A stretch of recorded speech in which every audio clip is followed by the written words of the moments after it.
Musisileleli Africa, Maluparayisu Ondolayo, Izahimithana soyetu, Musisilelela China, Lusapolwayo, Lulena Buluga Sichama Saesu, Uselise Maswele, Usibuluke, Usibuluke, Sichama Saesu,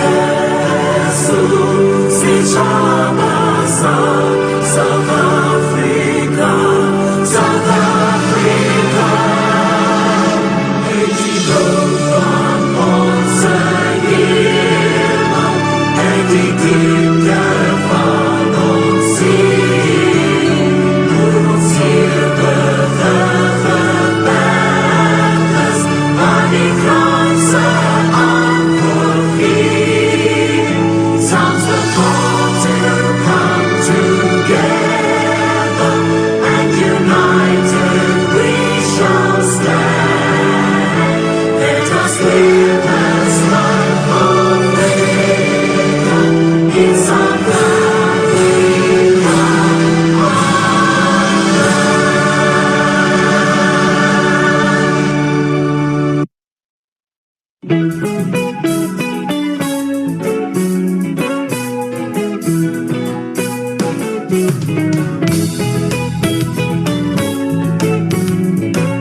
Afternoon, everyone.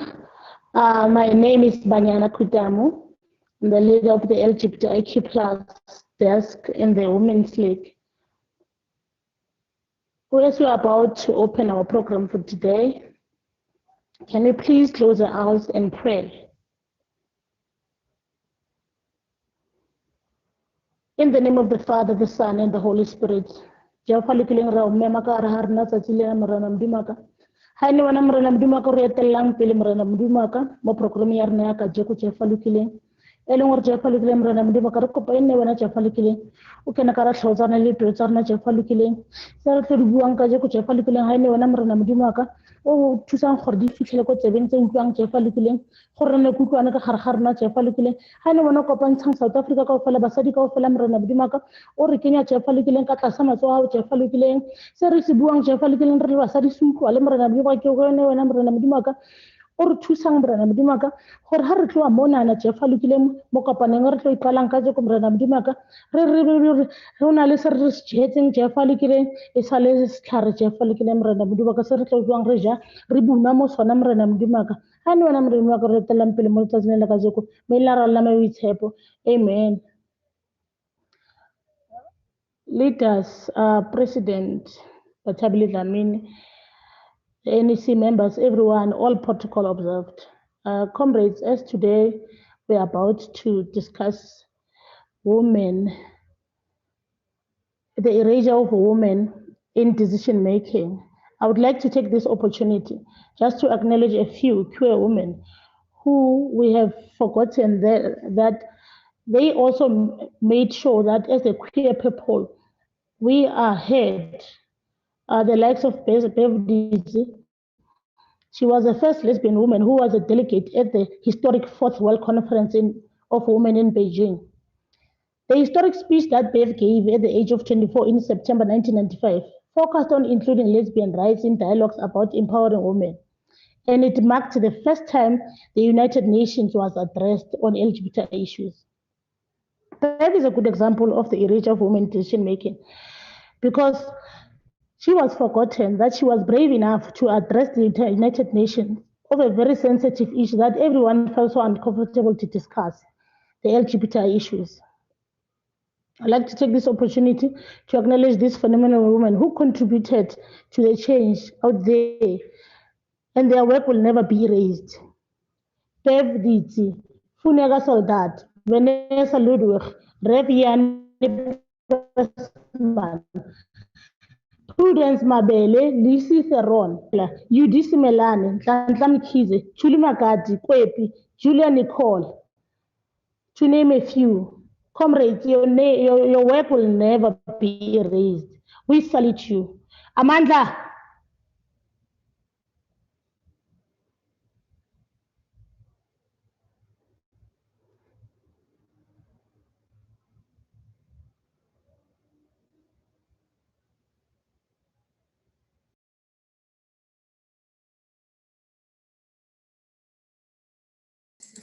The president was disconnected. She's just joining again now.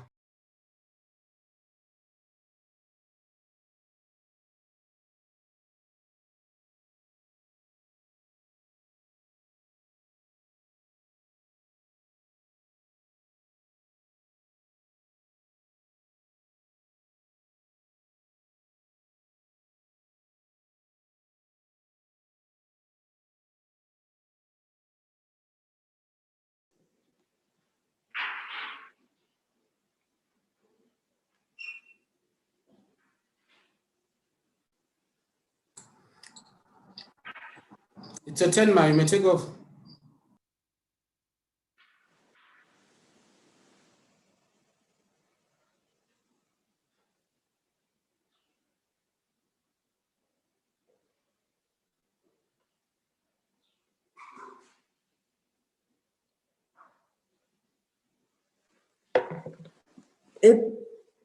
Thank you very much, comrades. I had load shedding challenges. I'm very sorry. So we've been trying to look for a better location, but that does not mean our work has to stop.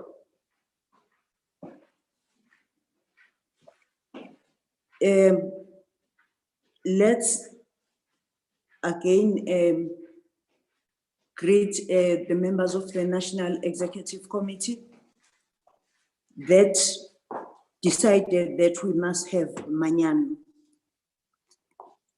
But this year, our Umanyano is different because we are celebrating the life of Comrade Charlotte Manya Maxeke. But it's also a good year for women to position themselves, focusing on the theme, women in equal participation in decision-making and violence and achieving gender equality. This is the theme for CSW 65. And we thought we should link the life of our first president, Charlotte Maxeke, to the theme of the CSW, so that we can be able to link her work and many other women in the ANC and the work that is going on now. Look into how we can link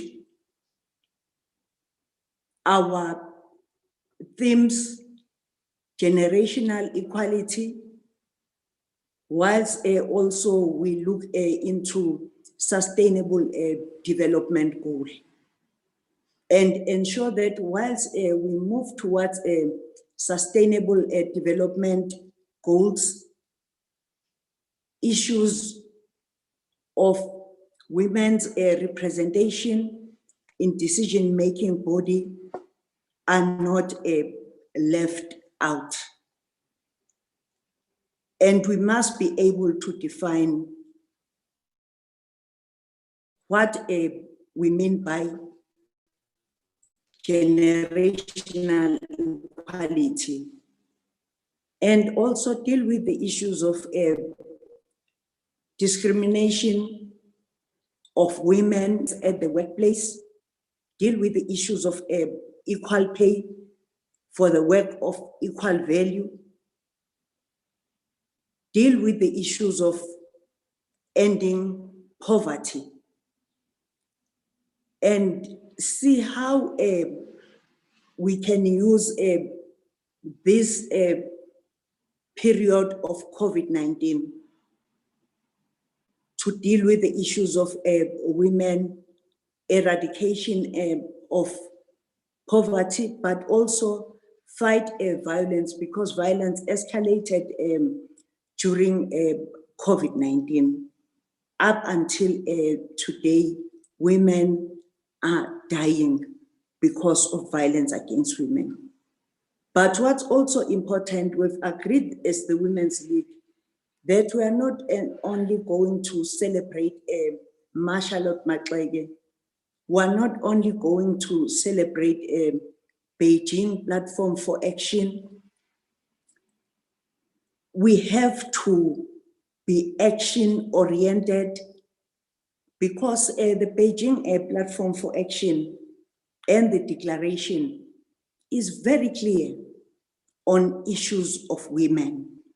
And how do we deepen our struggles and ensure that we use the documents we have effectively?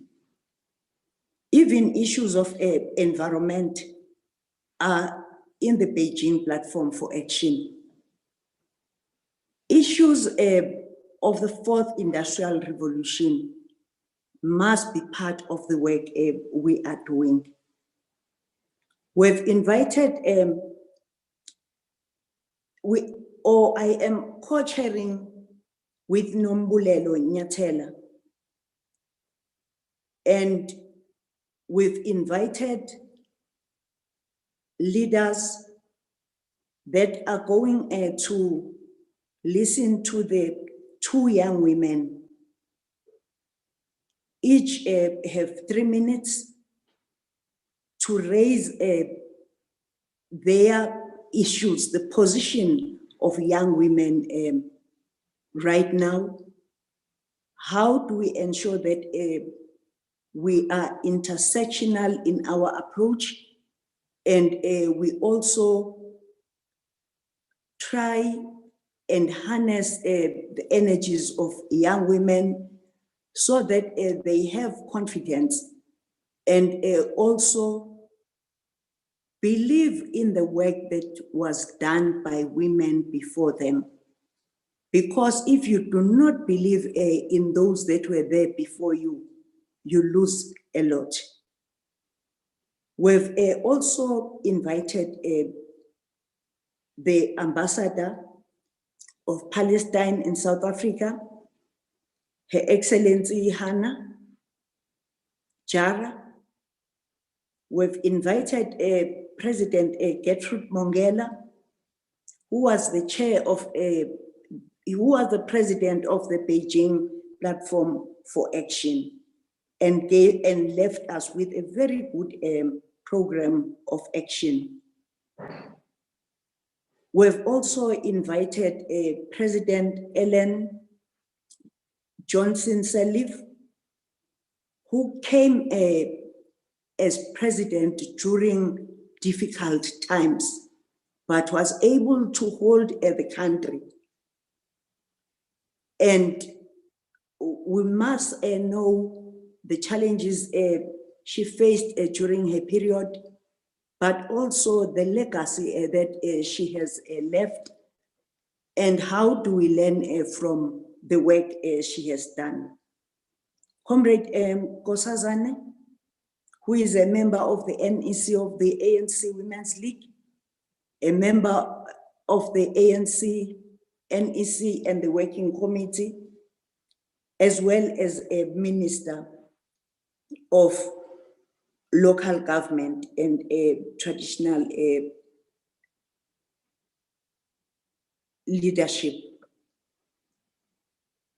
And our respondent is going to be Professor Buleng Linkabula, who is the Vice Chancellor of UNISA. UNISA is one of the biggest institutions in the world, distant learning institutions in the world, but also it was not easy for her to be where she is today.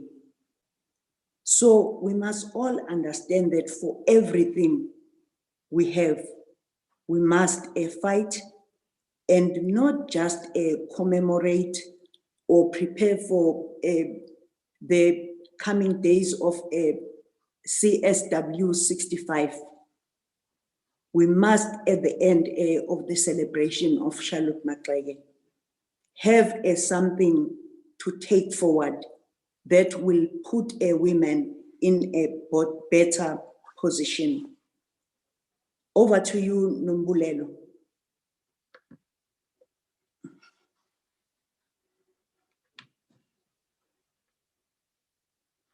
If Nombulelo is not yet ready, we're going to ask the Deputy Secretary General of the ANC, Comrade Jesse Duarte, to open this August event.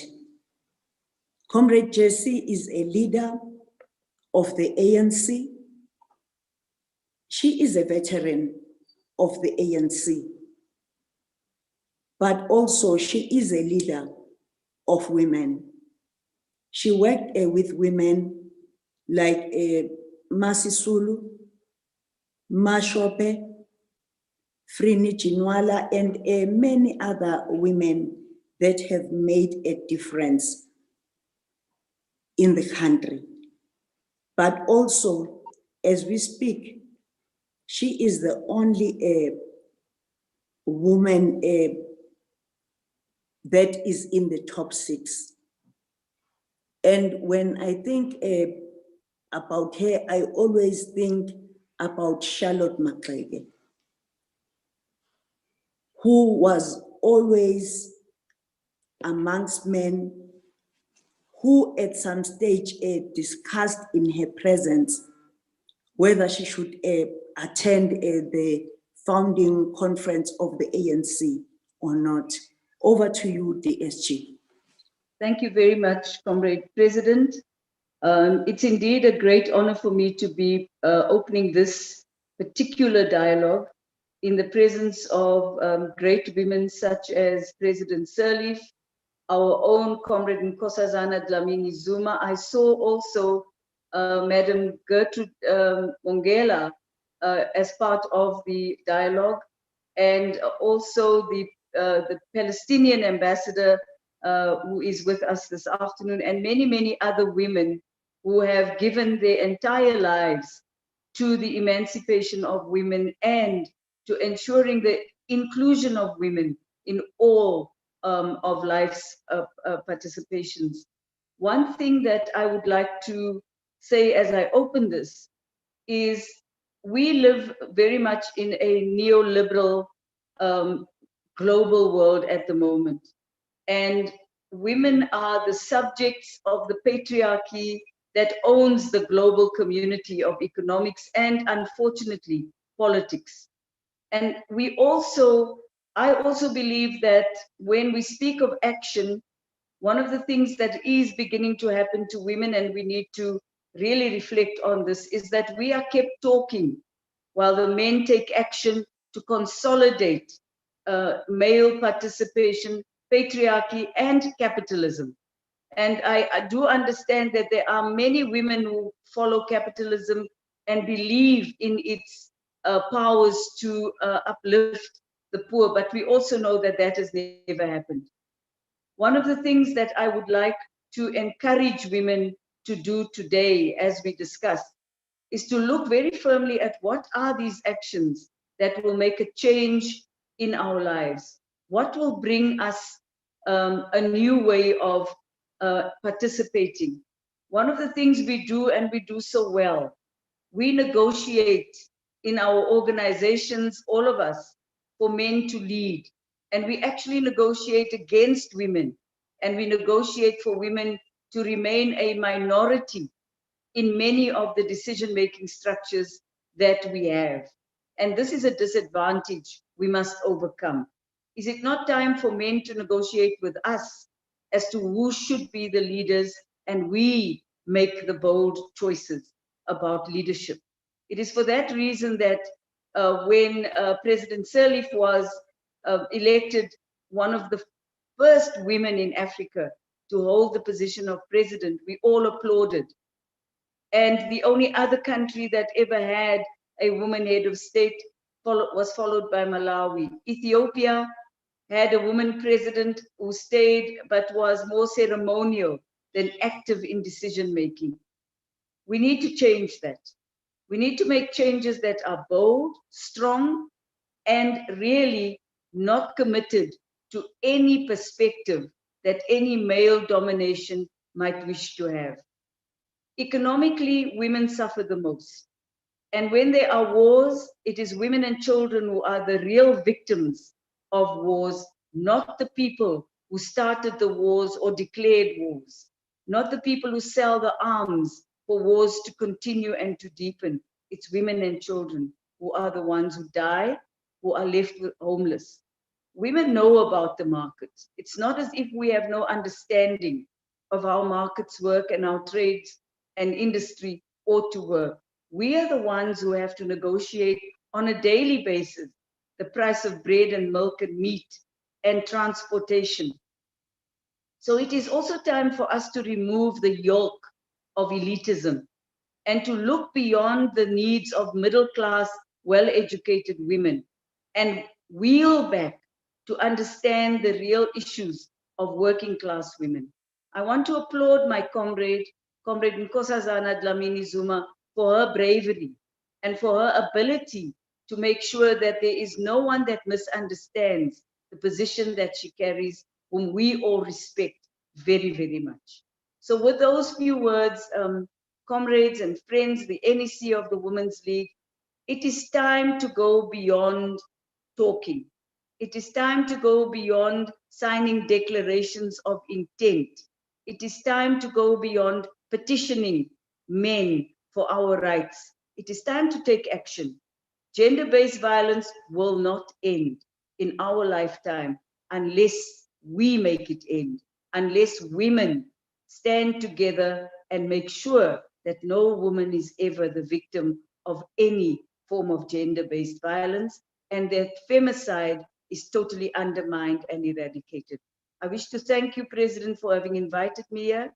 I bring you greetings from the province of the legends, where I'm working today and tomorrow. And I'm sure that this is going to be a very valuable debate and discussion. Amandla. Aware too. Way Thank too. DSG. We're going to ask Fasia to make a statement. Fasia, over to you. Thank you very much, President. I just want to test, can you hear me? Am I visible as well? Not yet. All right.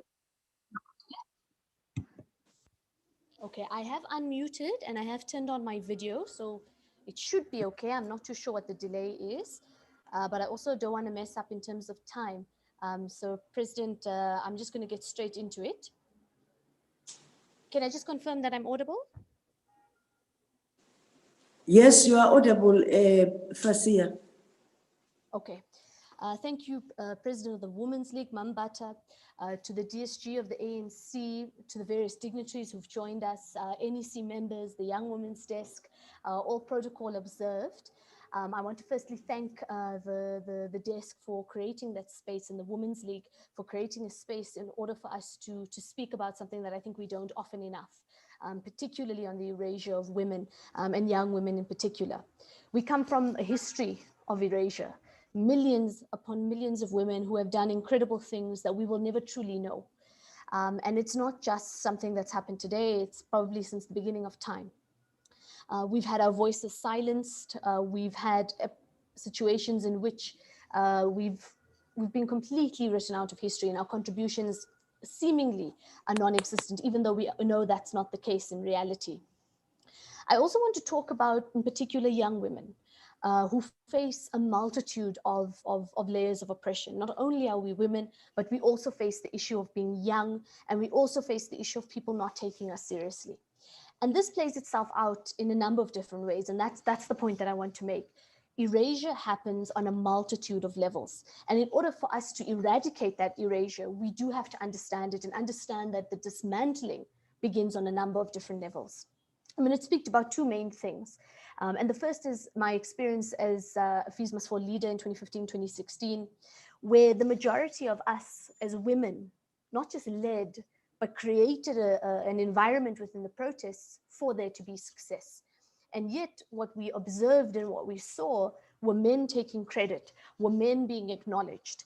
We would go into mass meetings and speak and put across different ideas. And I remember very clearly, you know, general clapping, not much. And yet a male leader would go up and say very much the same thing I would, or Comrade Shira, or Comrade Yulo. And there would be mass applause, mass acknowledgement, even though we were saying the same thing. We had instances where if Nompendula would lead a song, there were men in the space who'd like, who's that woman? We're not going to follow that. We're not going to be led by women. And this was meant to be a progressive space of students, of students who are fighting or who are fighting for free education. And yet we saw these multi-layers of patriarchy, and that led us to start what we called Mbogodo Lead, which was about reclaiming our space in the movement.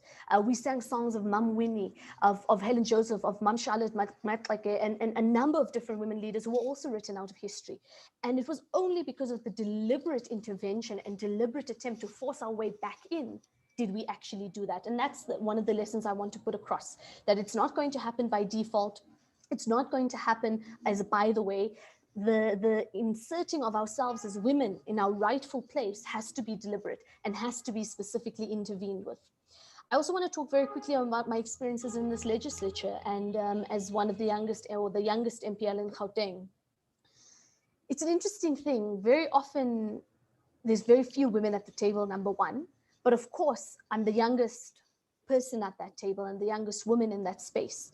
And I'm sure it's happened to so many people on this call where as women, we are spoken over or we are interrupted when we speak, or the ideas that we put across are not particularly heard. And then the male counterpart or colleague will say the same thing, and people are like, wow, how revolutionary, what a wonderful intervention.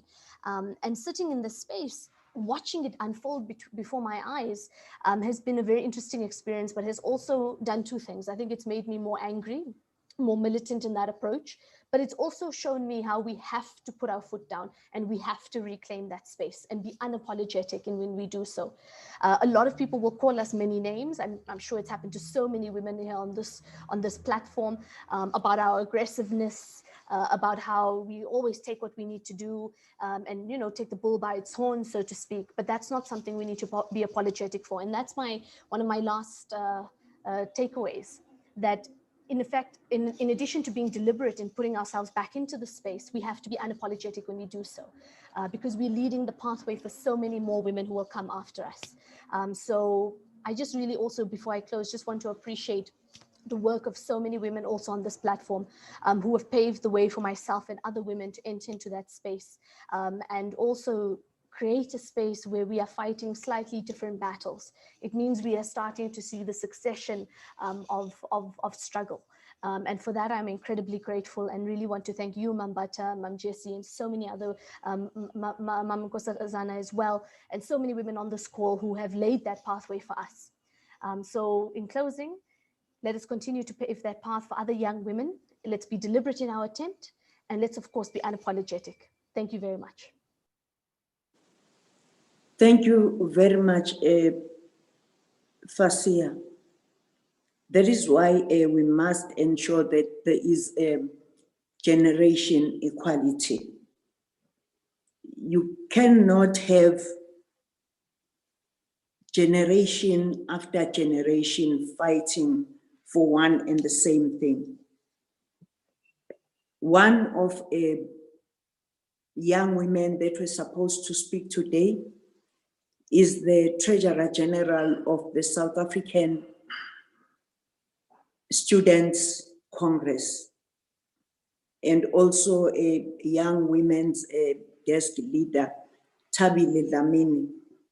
She is busy at the police station trying to assist comrades that have been arrested, and yet that were arrested yesterday. So we're still fighting for one and the same thing. Our next speaker is Her Excellency Ambassador Hanan Jara or Jaha, a Palestinian ambassador in South Africa. Over to you, Hannah. Thank you, Comrade Dlamini, and good afternoon, Program Director, President of the ANC Women's League, Comrade Dlamini, Comrade Jessie Duarte, Her Excellency, Comrade Dlamini Zuma. I'm really honored and I'm happy that when I screened the screen, I find that I know many of you and I know most of you, and this is an honor for me, because it has been only 1 year here, but still I feel that I'm well placed in my second home. Even in my home, I consider myself among such incredible women. Of course, I would love to say that I'm honored and privileged to be part of this special program by an organization which has fought against racial and gender discrimination in South Africa way back since the early 90s, the ANC Women's League. Since those early days, women gathered and raised their fists. And in the decades that followed, it has been their significant contributions that have been the foundation to achieving freedom and democracy in this beautiful country and in this beautiful land.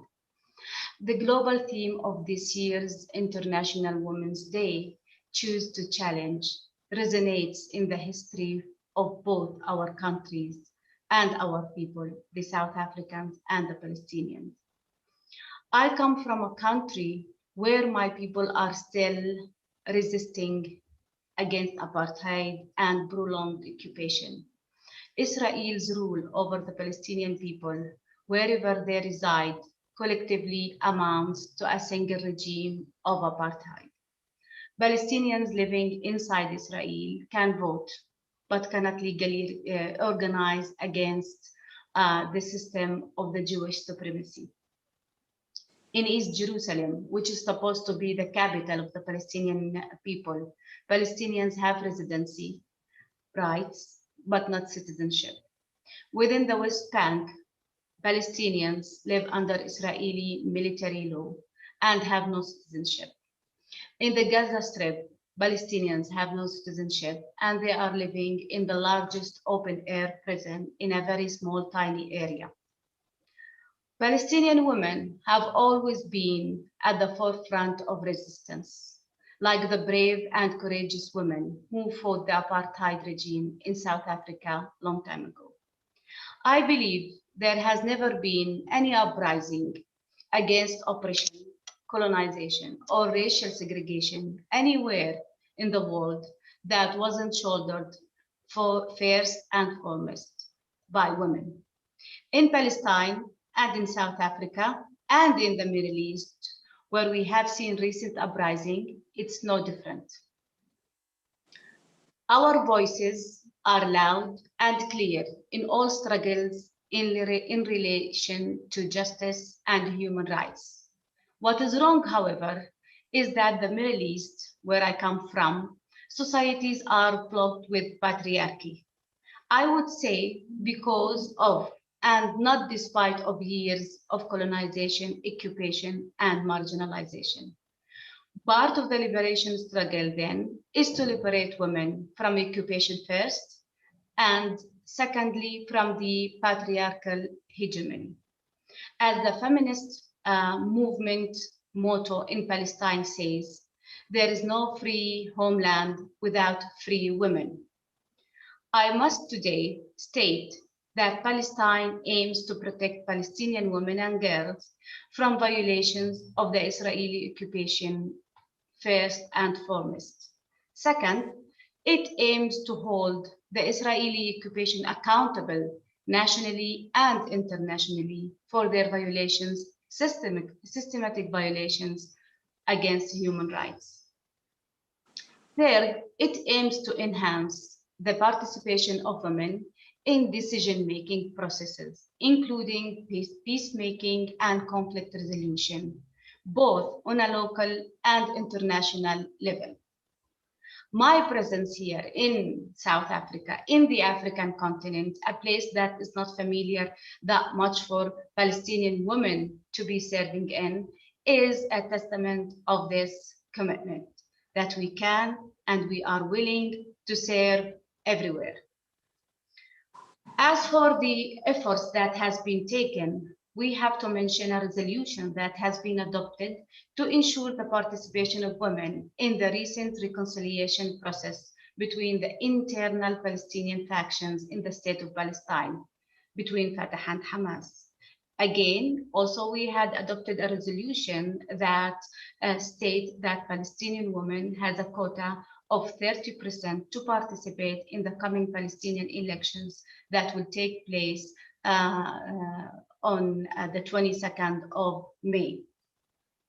Another issue is that resolution, women's participation and empowerment are also important and cross-cutting objectives in the context of the Palestinian National Policy Agenda, which was being adopted for the years of 2017 till 2020.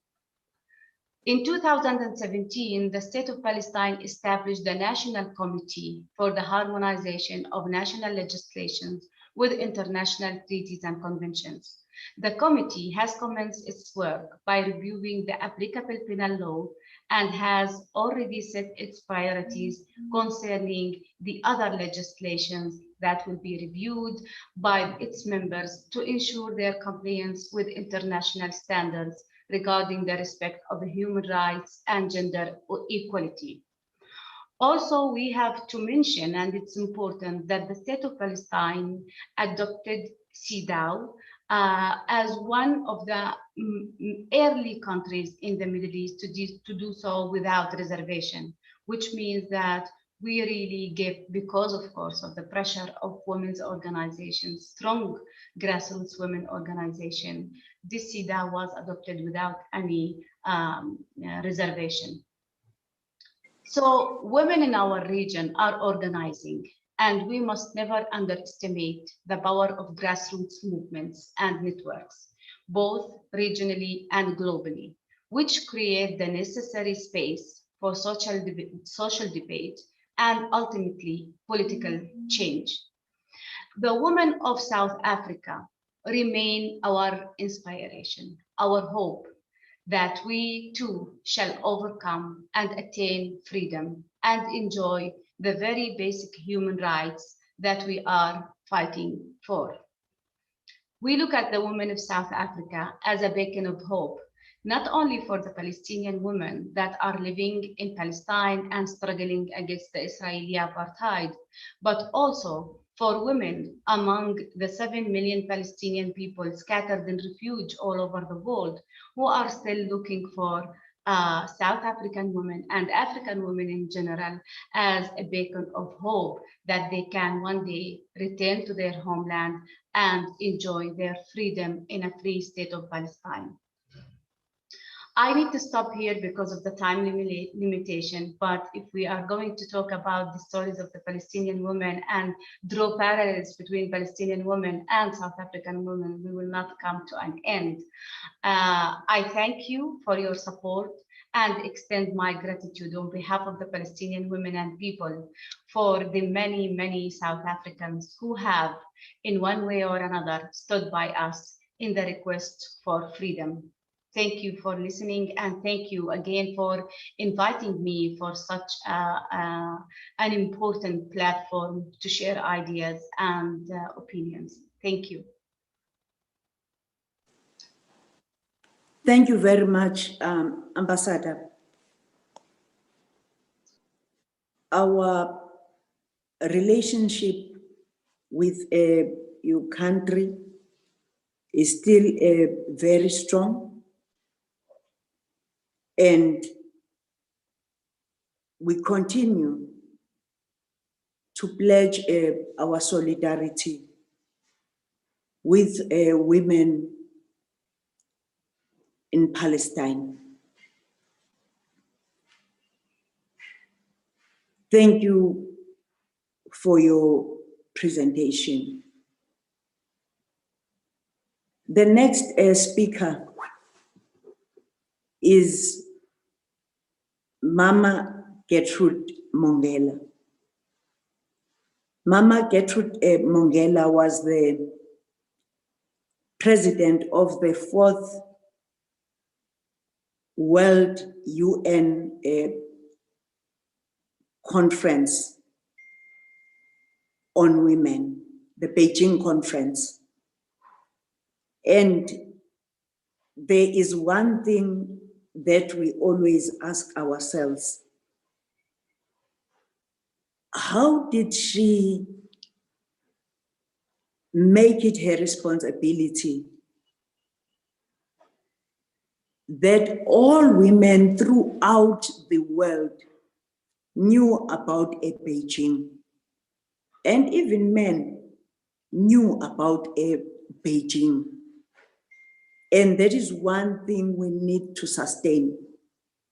We must try and ensure that we bring everyone together, and women that are at the periphery must not be left there, and women must not be isolated. But also, she was the first president of the African Parliament. Here in South Africa, we call the president of the African Parliament the Speaker. But she has occupied many positions and has always believed in the struggle for women's emancipation. A vigorous defender of equal rights, also believes in education. She has been a minister, she has been an ambassador, but what is important is that it feels good to talk to her, and at all times we gain a lot of knowledge. In one of the UN meetings, she raised a question about poverty in Africa and asked, why is Africa so poor when it is so rich with all the minerals? Over to you, Mama Gertrude.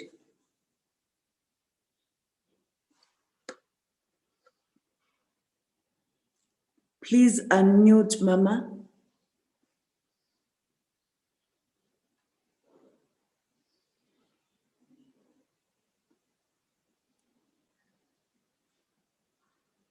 Sabela, let's help Mama to unmute.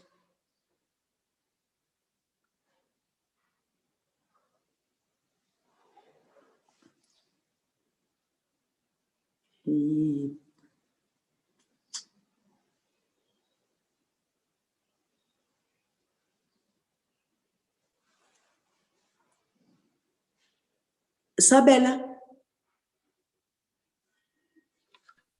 please assist. Hello? Yes. Can you hear me? Yes, we can hear you now. Thank you very much.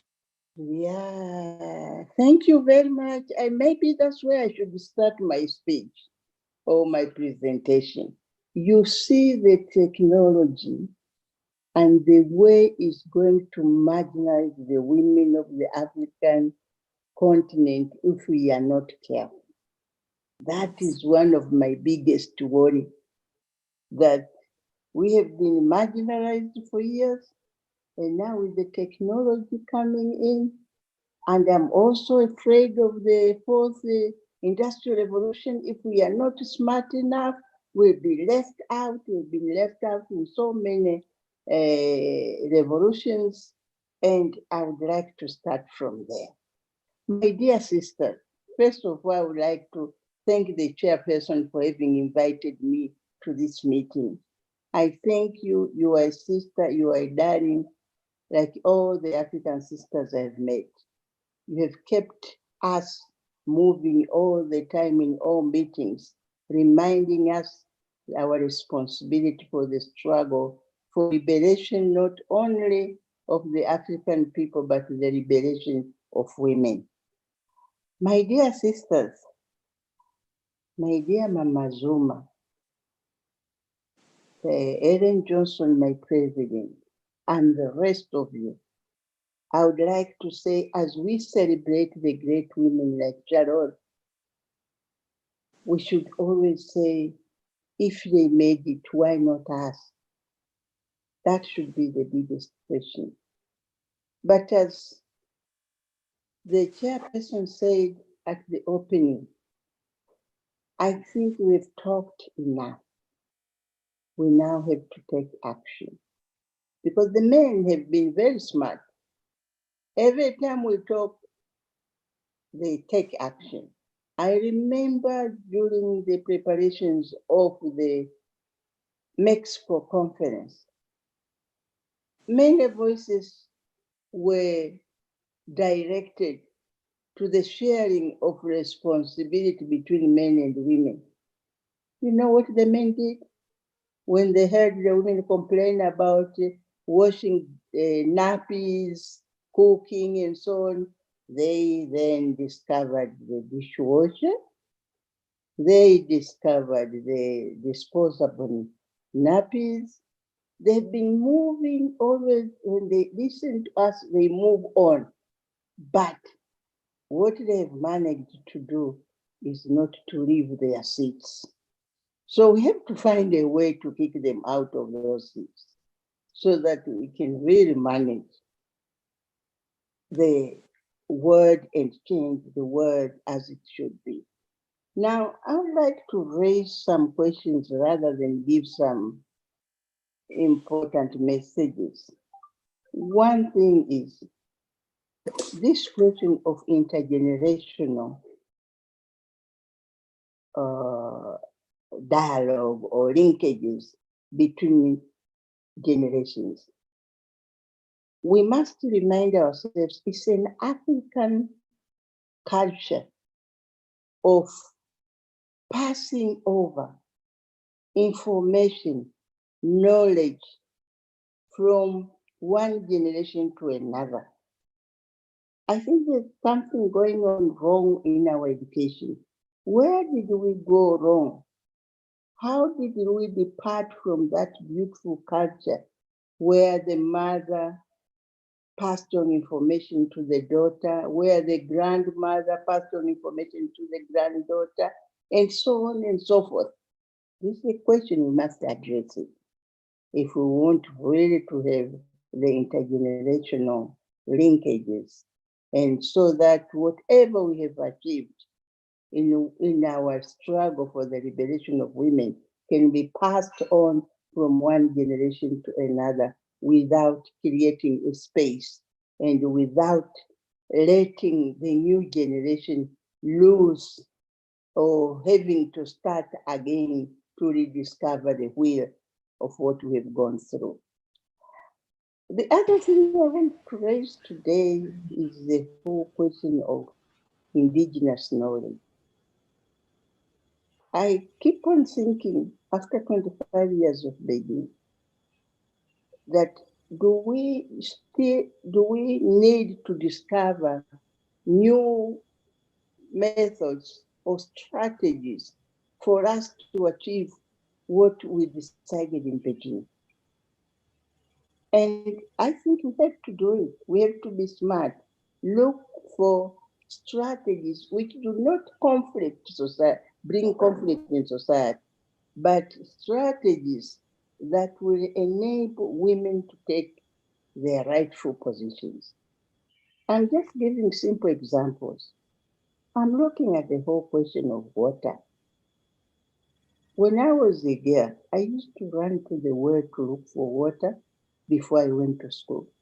Bring the water home for mama to use while I'm at school. And in the evening when I come back, I also run back to the well and bring the water.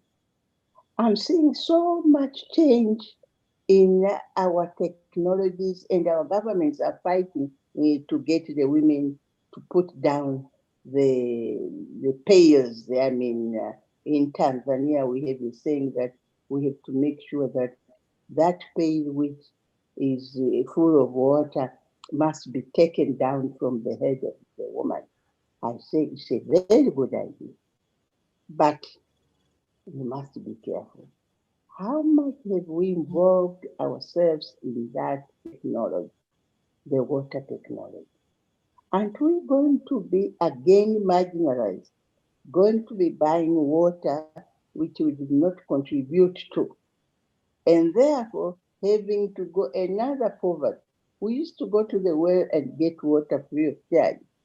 Now we'll have to be subjected to taking water, paying bills and so on. I don't say no to bills, but how many women have been, as scientists, as technicians, managed to contribute to the development of the water systems in our countries? And we also have to look at the other entry point, the energy. I remember when I first became Minister of Natural Resources and Tourism, Tanzania, the energy in Tanzania, 93% was from firewood. And it was all the work of the women to bring in firewood for cooking and for every activities, particularly in the home. I'm asking myself, why didn't we move fast to make sure that we were the first people to make sure that we get technologies that will bring to the world the energy, the solar energy, the wind, and the water, the use of electricity? Those are just stupid questions I'm asking myself. Are we going again to wait until all these things are put in place and then we start complaining? I think the solution is education, and that's why we are celebrating Charlotte today. But if we don't bring our girls, the new generation, to the education in science, education in the information technology, we are not going to be part of that change. I would like also to bring in my country, I'm using the example of Tanzania, with the COVID. The government has stressed very much on the use of indigenous knowledge. And I'm sitting there every time people are talking about laboratory A, B, C, D, and I don't see these old women from rural areas who are the custodians of the herbs. I'm seeing the danger of all the smart men going to these women, taking the herbs, coming to manufacture them, and then the women are just watching on the side and subjected to buying very expensive manufactured medicines, which came from them to start with. Where are we going to use this opportunity to bring in the indigenous knowledge and to put it in a way that the woman comes out really the custodian? In my village, the strongest botanist is a woman. All the women I know in the village, they know all the plants, their uses, the dangers, the dangerous ones, the ones which can be used as food. They know, they have all this knowledge, but we've not found a way of saying they are on top of this. So what I'm trying to say is, I don't want to see ourselves women crying, talking, while things are moving on to the extent that we will become obsolete.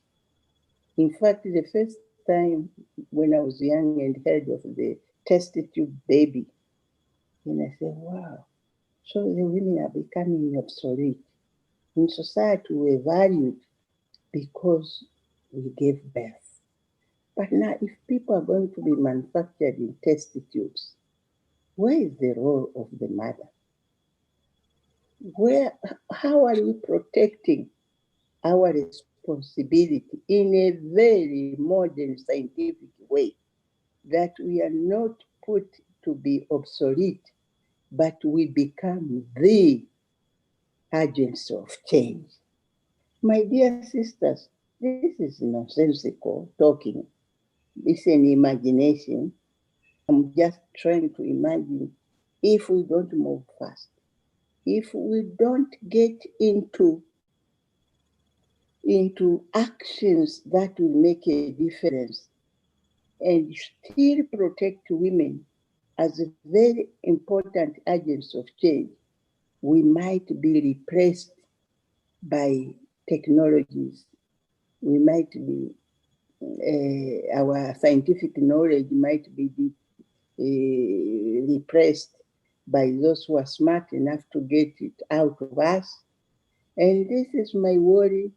But at the same time, I don't say we should stop the scientific and other revolutions taking place. But what I'm trying to say is we should be part of that revolution. And we cannot do it if we don't go the Charlotte way of getting the education. If she could graduate so many years back, then the most important thing we can do for our daughters when we are promoting the intergenerational dialogue is to promote the girls to be on top of the education, scientific knowledge, so that they are the ones who change the world. They are the ones who are the managers of so many things as they have always been. Now, I want to just touch on the comment of the chairperson. How did I manage to put the word together? My dear sister, let me tell you a secret. I live in a country where we have had an opportunity to interact with our African brothers and sisters. And during the liberation, we had people from Namibia, from Angola, from Mozambique, from South Africa. And we did move together towards the liberation of the southern region of Africa under the leadership of Mwalimu Julius Kambarage Nyerere. That was my school. That's where I learned to network. That's where I learned with you to come together, to work together for a common cause. So today I'm telling you my secret. It's not only my privilege that I have that power. No, that power comes from the networking and working together with the women, listening to women. So when I became Secretary General of the World Conference, I just applied that knowledge which I learned from my sisters. I remember at one time when we were in Nairobi on the third conference on women, and I was leading the Tanzanian delegation. And you know, Tanzania has the United Republic of Tanzania. In the alphabetical order, I was in between the USSR, the United Republic of Tanzania, and the United States of America. And then the leader of the delegation from the US, the daughter of Reagan, Maureen Reagan, at one time when we were strongly advocating for liberation of South Africa and dismantling of apartheid, she told me, I feel like walking out. And I was so flabbergasted. I said, you walk out. I have nowhere to walk to. I'm in Africa, and this is my home. So for you, walk out. For me, I stay in, and we have to liberate South Africa. So this is also reminding me of the connections we had in Africa, Pan-Africanism spirit, and also the way women on the continent used to move together for the cause of liberation. We need to come back with that spirit and liberate this continent and find a slot where women can contribute using the indigenous knowledge, which is our property, through our young generation. Thank you very much. Thank you very much, Mama. And there is a lot you have said. And as you were speaking, I was relating everything to South Africa. And right now, there is that attitude of male comrades thinking that they are serving senior positions to women with a tray. And in the last conference of the ANC, we were very clear. We wanted a woman president. And they worked with us. Some worked with us. But also, they have forgotten now that we had said we wanted a woman president. But after the conference, we said, no, we're going to work with the elected leadership, and we submit ourselves to the elected leadership. Now, again, the issues of leadership are coming, and they have forgotten. For them, that was a by the way. It was a short-term issue. They've started positioning themselves, and we have learned a lot from the past conference. And therefore, we have a choice as women of South Africa of making or creating a better South Africa, and ensure that we build on the achievements that were made by women that were there before us. We're now inviting President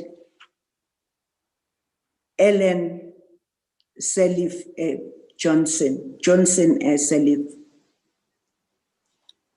a very strong woman who was the first woman president in Africa. And this was because of the good decisions she made. Whilst she was in the world, out there, working in different organizations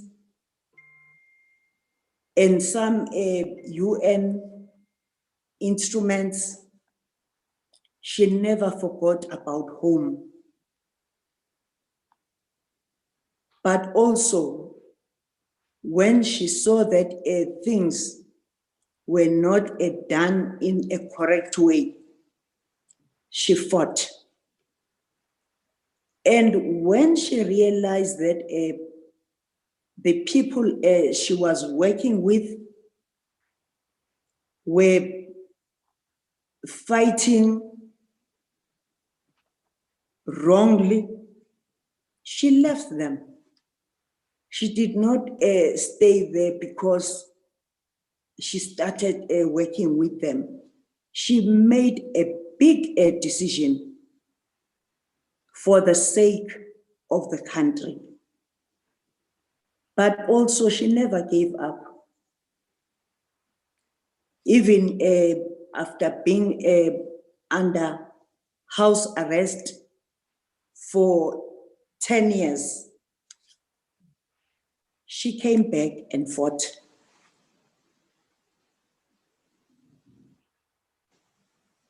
And she became the president of the country, and again worked very hard, but has always been in Africa. And she has been part of dealing with the problems that we are faced with in Africa. The problems of war. And let's welcome President Johnson Sirleaf, and say we are very happy, President, you agreed to talk to us during these important days for women. Welcome, President. Thank you. Batabili Lamini, President of the African National Congress. Our beloved Mama Gertrude Mongela, President of the Beijing World Conference on Women. Dr. Nkosazana Dlamini Zuma, our well-remembered President of the African Union Commission. Ambassador Hanan Zara, Palestinian ambassador, and all my distinguished sisters of the ANC.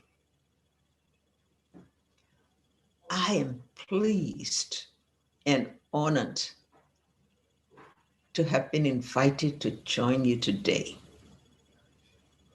as we celebrate the life of Madam Charlotte Masisi, a woman who made an indelible mark on the history of South Africa.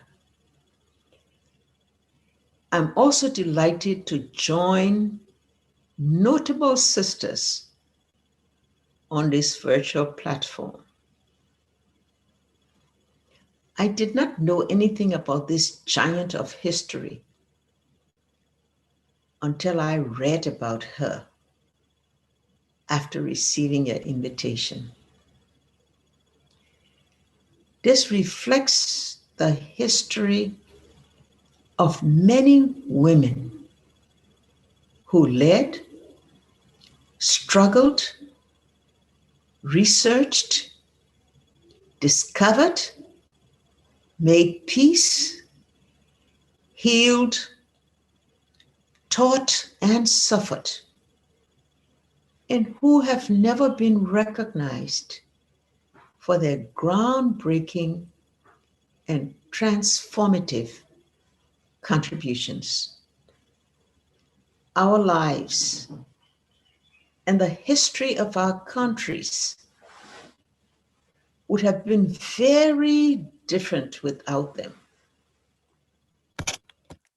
I'm therefore very happy that the tide is turning. I hope that our sisters' living relatives may take comfort and pride in her now recognized qualities. Liberia and South Africa have had very close ties, which may not be known to many. Our beloved icon, the late Nelson Mandela, visited Liberia as part of his Africa tour in 1962, and the ties continued with many South Africans who had to seek safety during the brutal days of apartheid, notably Mariam Makiba and Hugh Masekela. Our support for the liberation of South Africa remains firm, and I'm here today reflecting those continuing bonds, both of our African sisterhood and of the joining to ensure full peace and prosperity of our people. I came first to South Africa soon after the election of our beloved Matiba as president. At that time, I was the Assistant Secretary General of the United Nations and Director of the Africa Bureau of the United Nations Development Program. This opportunity was arranged by Ellen Carnegie, who asked me to speak for the Women's Development Foundation. What a joyful time I had as I met with people with particularly women who were sisters in a variety of communities, rejoicing in the victory over apartheid in the presidency of Africa's icon and savoring all the new possibilities of South Africa reunite with the world. I remember Brigadier Baum in particular, someone who impressed me greatly. I recalled as one who served in the role of the National Election Commission of South Africa, also undertook and visited Liberia to carry out similar advisory service. I have sadly lost contact with Brigadier and Ellen and look forward to reuniting with them. At the time of my visit, I remember being hopeful for the ending of the struggle. For collective Black rights would not mean the end of the struggle for women's specific rights. And so I congratulate you, women leaders of the African National Congress, for doing all you have done over the years to ensure that this did not happen. I want to also thank my sister, Nkosazana, for her support for me at the same moments of my presidency. One of the memorable events was when she and Bineta Diop, the current AU Special Envoy on Women, Peace and Security, gathered all the women ministers and some of the African Union staff to dance me into the Heads of State Summit in Khartoum to take my seat as the first elected woman president in Africa. Another moment of joy with women, reflecting the importance of sisterhood and how together we have stood together. During this month, we have been marking International Women's Day. And it's also the time that we can use the mechanism of the Commission on the Status of Women to assess progress in some areas, to look at the progress and the continued obstacles and difficulties. I have the sense that there are few moments of joy for us in this month. Today, we count the toll of deaths from COVID-19 and its related toll of increased violence behind the walls of homes during lockdowns used to abate the deadly virus. I know that we are all outraged when we know that there's an increase, that this increase due to men's frustration over loss of jobs, income, and perhaps their status, which accomplish these things, continue to dwell with us. But women have often lost even more, being at lower rungs of formal employment or having tenuous contracts, which can easily be ended. Do we not remember the courage of nurses and other health workers, disproportionately female and inadequately protected at some times?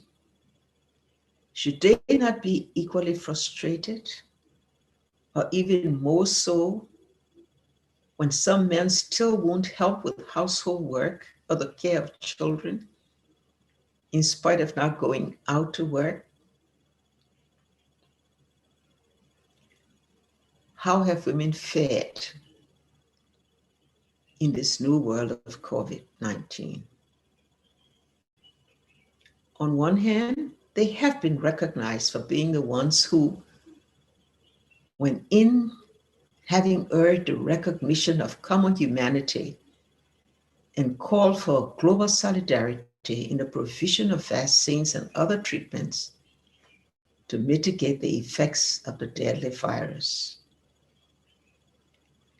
On the other hand, gains made since the Beijing Platform for Action are under threat, with the patriarchal systems firmly entrenched in a continuum of gender-based violence, from girls forced into marriage and early life-threatening pregnancies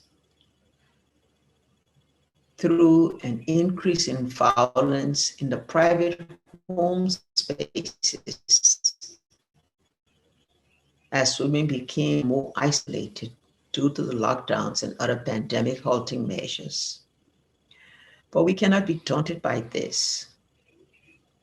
We know that there is hope, that COVID has given us all a stark ultimatum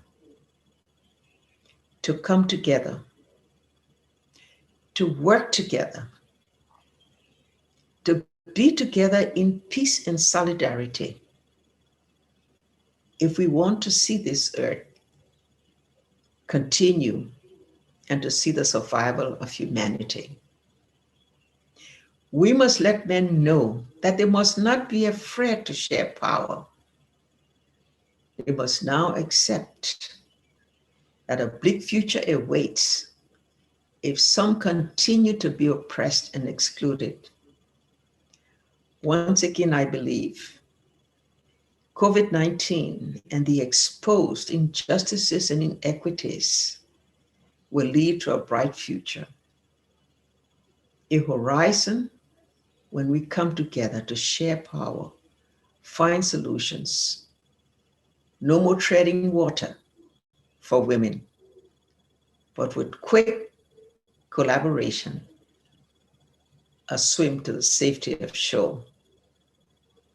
COVID has indeed shown the difference in women's gender equality and the leadership that ensues.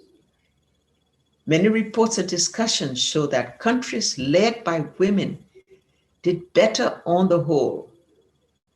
Many women were also in the forefront of calling for a reflection on the inequalities between wealthy and impoverished countries laid bare by the ravages of COVID-19. They are now some of the strongest voices for replacing vaccine apartheid with vaccine equality. The scale of the challenges we face are certainly daunting, and addressing them will require a lot of ingenuity, determination, and courage. But once again, I say that I firmly believe that this is a once-in-a-generation opportunity to change the trajectory of human development for the better and to create a safer and more resilient world. I therefore look forward to all that will come through this event, the discussions, the sharing of experiences, the suggestions leading to the advice of those who have borne the brunt of the struggle for equality for women. I look forward to the proposals that will come from the shared goals that we can turn into reality. My sisters, we have to continue standing up for women, ensuring that we protect the girls. We must not allow the hard-fought gains to be dissipated. Ma Charlotte will not let us from her exemplary life of service and leadership. And I'm sure that all of you, as strong and prepared sisters, are the ones that will join together to carry the charge. I salute my Charlotte.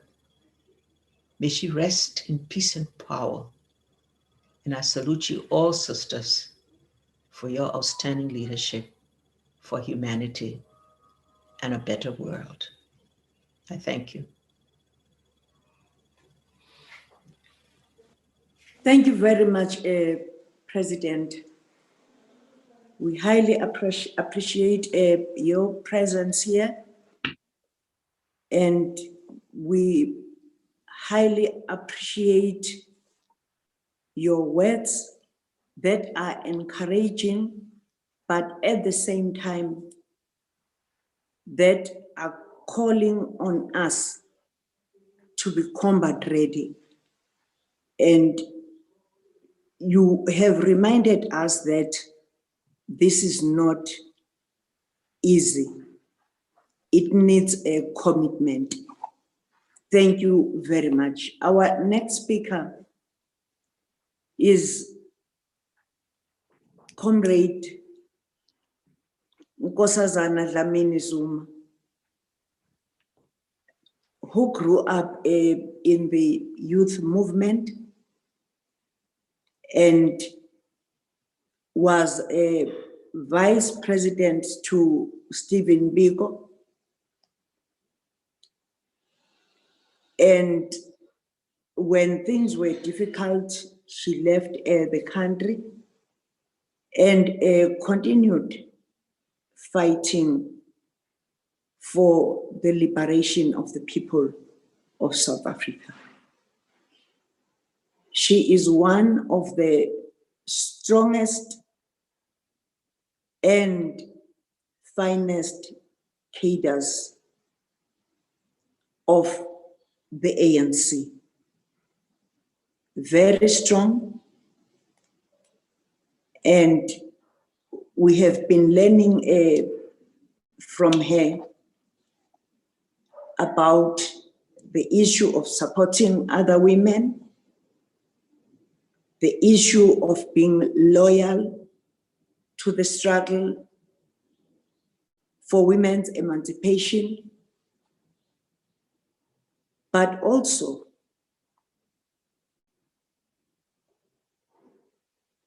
she is accessible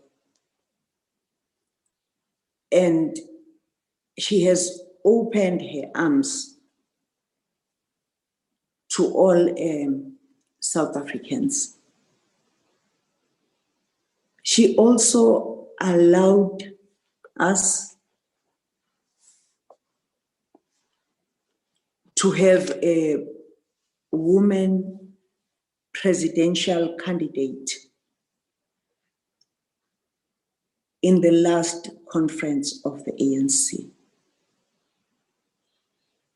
She has worked in various areas outside South Africa. And we all know that when she became the president of the AU or chairperson of the AU, a lot changed. Today, the Pan-African Women's Organization has a status in power because of her work with other women that were there during that time. But also she has ensured that in the agenda of the AU, women's issues are not left out. That is why in Agenda 2063, we are all very clear about what we are supposed to do so as to have a prosperous continent. Over to you, Sis Nkosazana. Thank you very much, Comrade, President of the Women's League, Comrade Batabile Dlamini. I also would like to greet our Deputy Secretary General of the African National Congress, Comrade Jesse Duarte, and the Secretary General of the Women's League, Umanyano.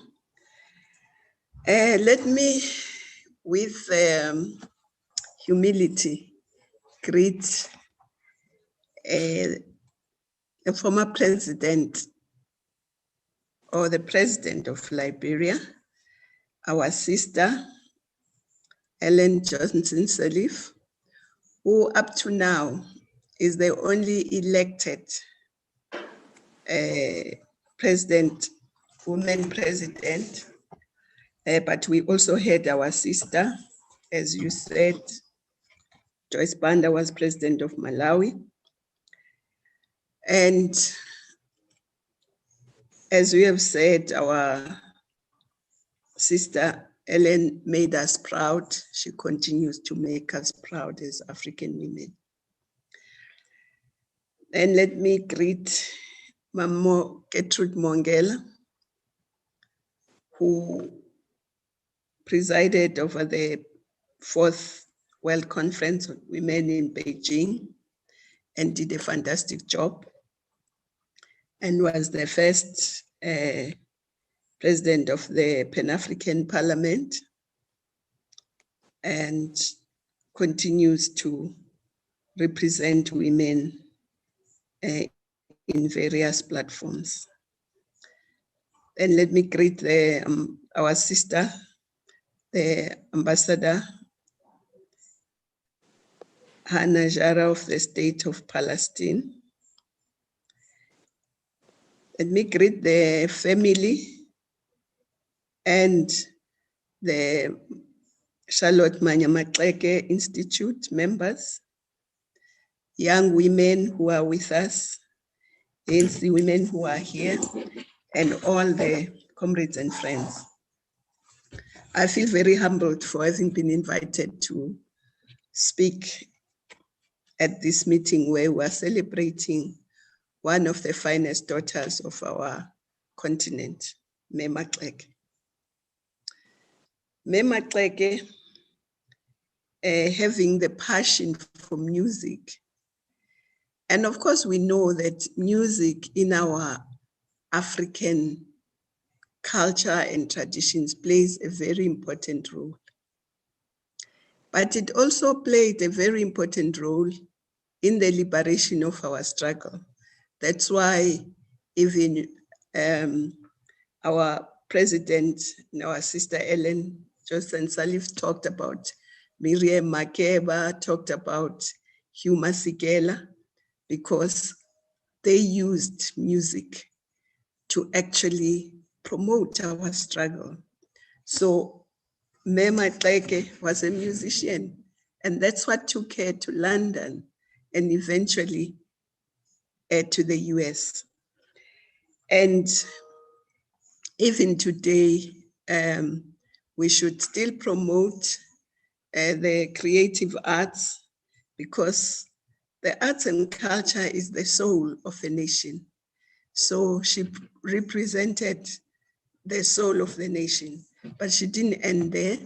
She went to attain the BSc degree in the US, was the first South African Black woman to be in the US and study there and obtain the BSc degree. Now that must tell us that education is one of the most important weapons to fight poverty, to fight inequality. And we must learn from her that under very difficult conditions, she made sure that education and also STEM, science, Gertrude Mongela, in her talk, she spoke about the 4th Industrial Revolution and science for girls, of course for boys as well. But for now, we are inspiring young women to go into the sciences.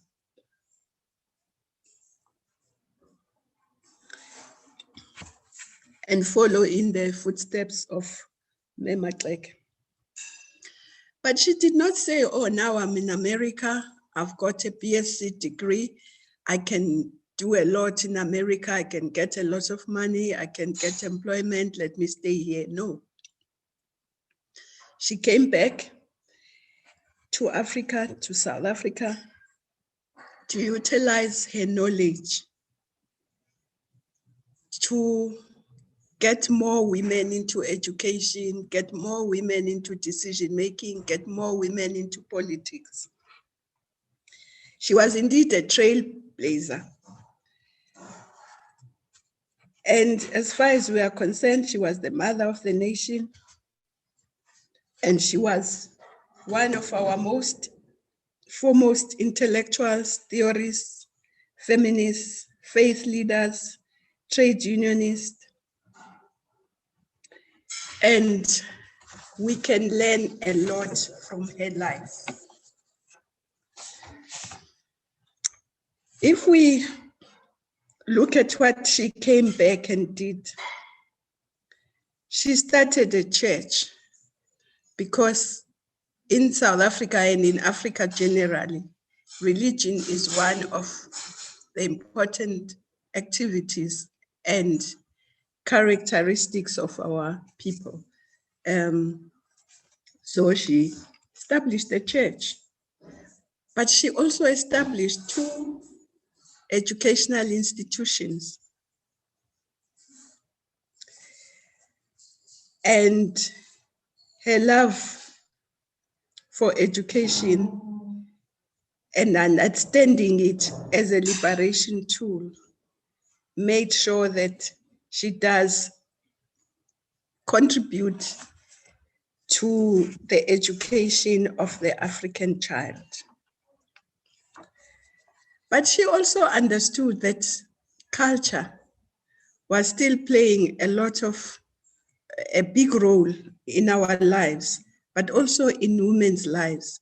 But women were not part of the decision-making in our cultural settings.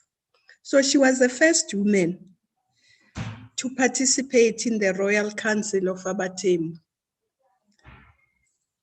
And she did that not just because she wanted to be there, but because she knew that decisions about land, about inheritance, about many things that will affect women take place there.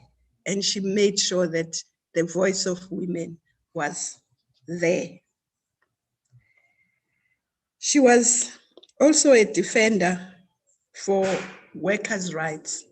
She was amongst the founders of the Industrial and Commercial Workers Union in 1919. She also set up an employment agency in Johannesburg because she knew and she understood that it's important for people to have work, and especially Black women. But she was also the first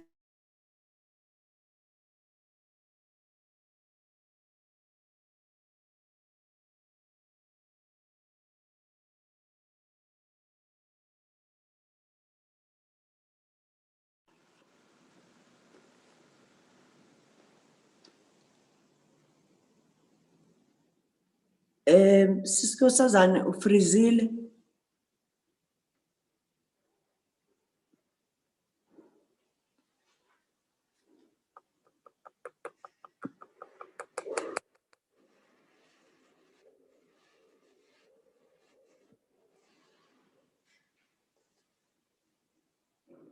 Sister Sazan Frizil.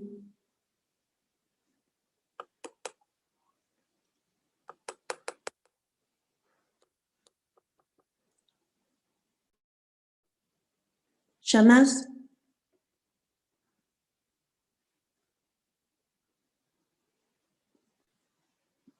Shanaz. Is Comrade Bata, please?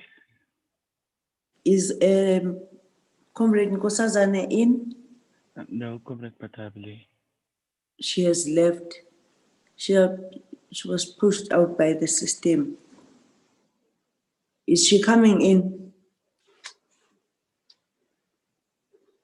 Not yet.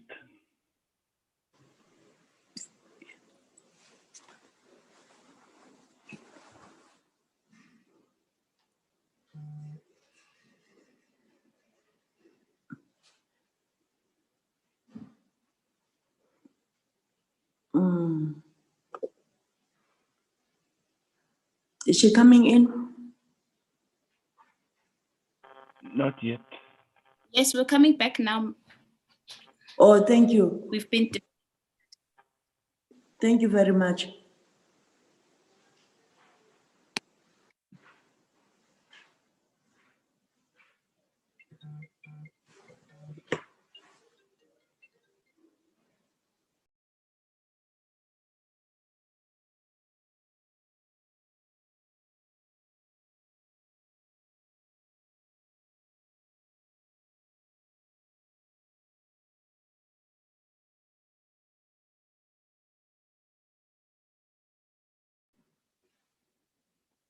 She's trying to connect comrades.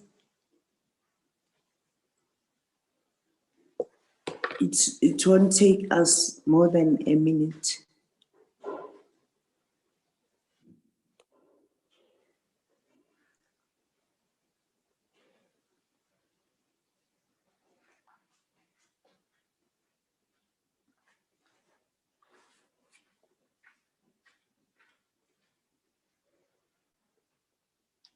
She is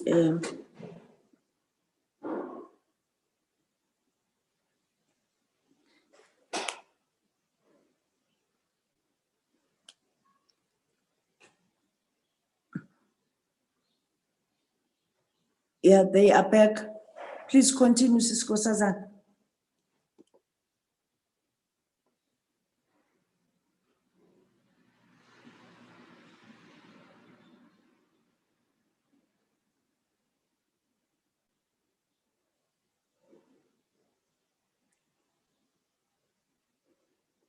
Mandisa.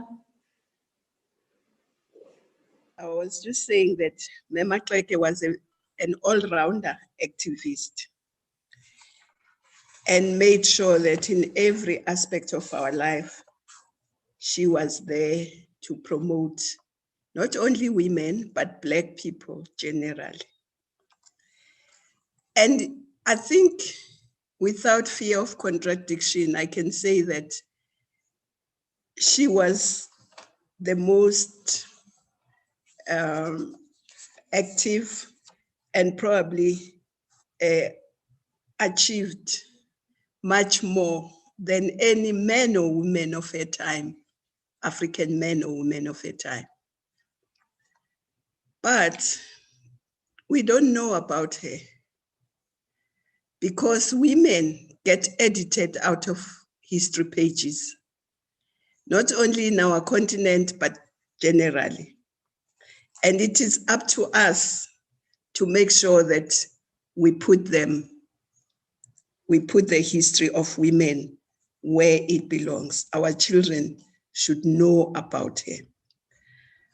But it's not only her. Mema Kleke was the only woman who attended the conference, the founding conference of the African National Congress. And of course, she also she was the founder and the first president of the predecessor of the African ANC Women's League. So you can see that if she was a man, she would be in every history page of our struggle, of our intellectuals, of our creative arts, of everywhere. But like many other women in Africa, for now, I'll talk about Africa, who are also edited out of history books. But let me, before I step off Umanyano, let me say that she also understood that one swallow does not break a summer. That if she was alone, it wouldn't make a big difference. She needed to make sure that there are more and more women, more and more Africans who make a difference, who contribute, who are in positions of influence. And I want to quote her famous words when she said, "This work is not for yourselves. Kill that spirit of self and do not live above your people, but live with them. If you can rise, bring someone with you." And she brought many with her. Not just one, but many. She's still bringing more with her because we are still learning from her, we're still inspired by her, we're still influenced by her. But let me just step out of South Africa. And as I said, her story is probably the same in almost every country. Let's take, for instance, in Nigeria. If we look at Nigeria, I'll just take an example of one woman. The Nigerians tend to know her more as Mama Fela, because she's the mother of Fela Kuti, who's the famous Nigerian Afrobeat musician. But actually, she, Funmilayo Ransome Kuti, was a legend in her own right. She was the first female student to attend Abeokuta Grammar School, which was the first grammar schools in Nigeria. She was also one of the few Africans of her time to complete post-primary education, which enabled her to work as a teacher, during which time she organized the first preschool classes in Nigeria and also arranged literacy classes for lower income women in the 40s. She established the Abekua Women's Union, which protested unjust taxes, corruption, and the lack of women's representation in the decision-making corridors. In many ways, the edited legacy of Funmilayo Ransome Kuti in Nigeria, independent plays out across the continent. You can go to any country, maybe Titi Mohammed's contribution in Tanzania, then Tanganyika, and the Women TANU, Women's Organization TANU. This is a woman who worked and tended to work with women who were mainly self-employed, worked in the informal sector, whilst some of the men were fearful of losing their public sector jobs. Can go to Ghana. If you take Mabel Dankwash, was well ahead of her time, an outspoken advocate for women's equality, an avid writer, worked as a journalist and editor for several publications and liberation-oriented newspapers. She was amongst thousands of women whom President Kwame and Conventional People's Party relied on to advance the struggle for independence. And of course, the Ghana market women took the gospel of self-determination across the country as they sold and bought, trade as they were trading, and in many other countries as well. You'll find such women, whether it's in Benin, Togo, Kenya, and many others. In Angola, how many people know about Queen Zinga of Angola? Very few, but she fought the colonizers in Zimbabwe. Mbuya Mahenda, how many know about her? Oh God. We can hear you, Sis Nkosazana. You can still hear me? Oh, okay. Thank you very much. And of course, in Ethiopia, who knows about Etega Tatu Buteu, who led a cavalry of 6,000 strong as part of taking part in the Battle of Adwa to defeat the Italians. But we hardly know about her because we don't record women's history. Women are just edited out. Colleagues, these battles were won by women, and they led a lot of liberation movements and participated, and we owe our freedom to many of those women, some unsung. And in fact, I think we must take from Thomas Sankara, the former president of Burkina Faso and a revolutionary, when he said, "There is no true social revolution without the liberation of women." That's very true. And he said, "May my eyes never see and my feet never take me to a society where half the people are held in silence." And she went on to say he can hear the loud silence of women, and of course, can even hear the roar of their fury. So indeed, as women, we must take our rightful place, but nobody's going to give us on a platter. We are not free, and we should not be scared to say it.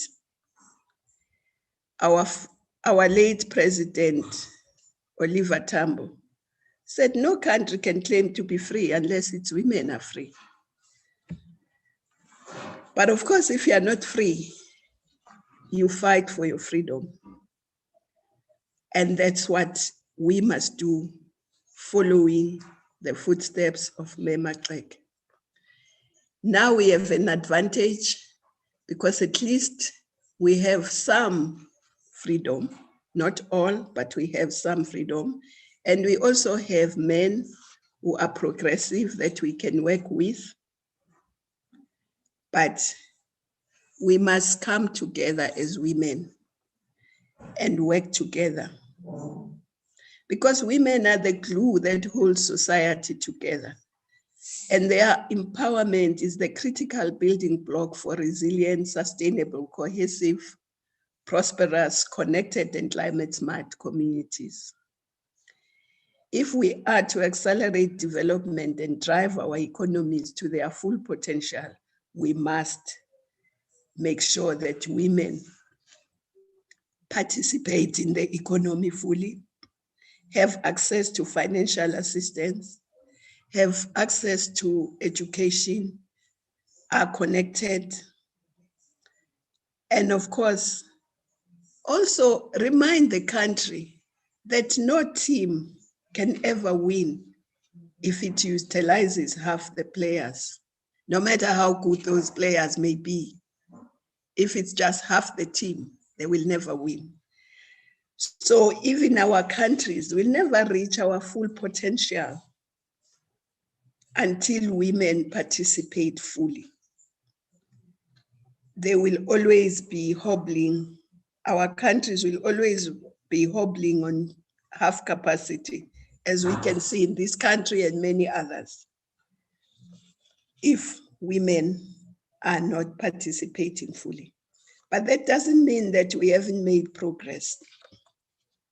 In South Africa and many other African countries, women have made progress. If we look at the Global Gender Gap Report, South Africa ranks 17 out of 153 at 0.78, where one would designate perfect equality. The most gender equal society in the world is Iceland, with a score of 0.877. And Rwanda in Africa ranks 9.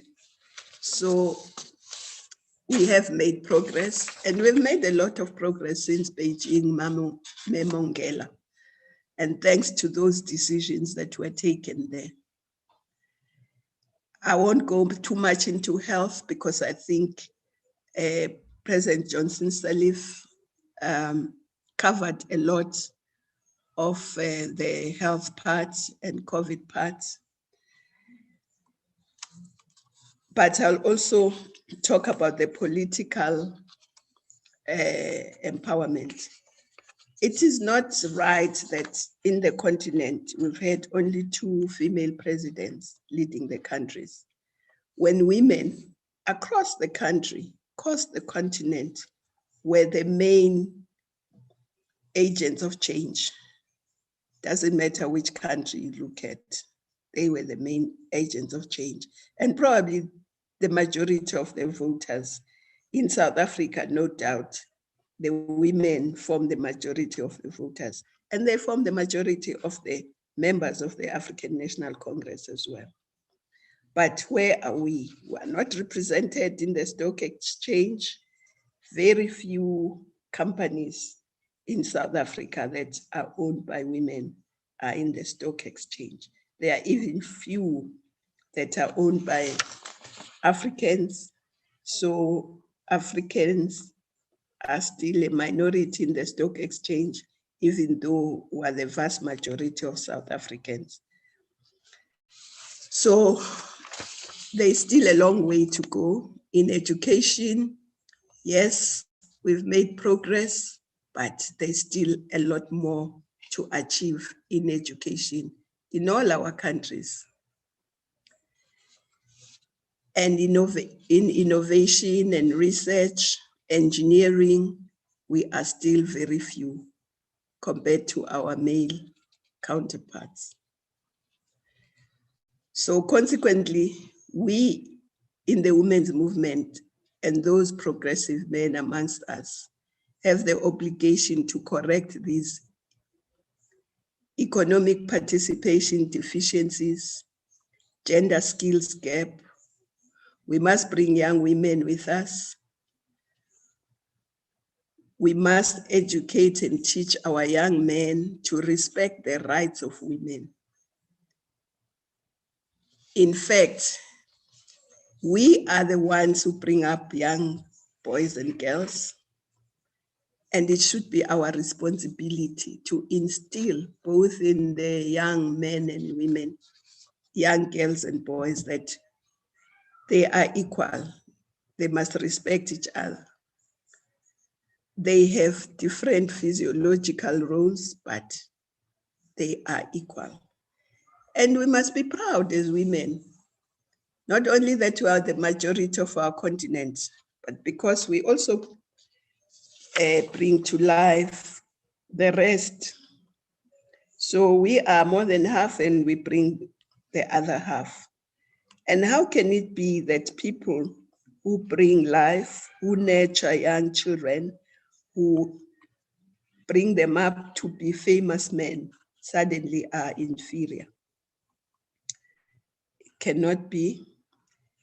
And let's work hard and build on the foundation that has already been laid by many of the women ahead of us. Our forebearers have bequeathed a better continent for us women than the one they lived in.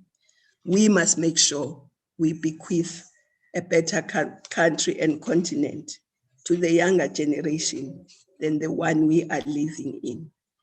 So it is incumbent upon all of us, but let's remember also what Mongela said about networking. It's very important to network because together we can go far and united we stand.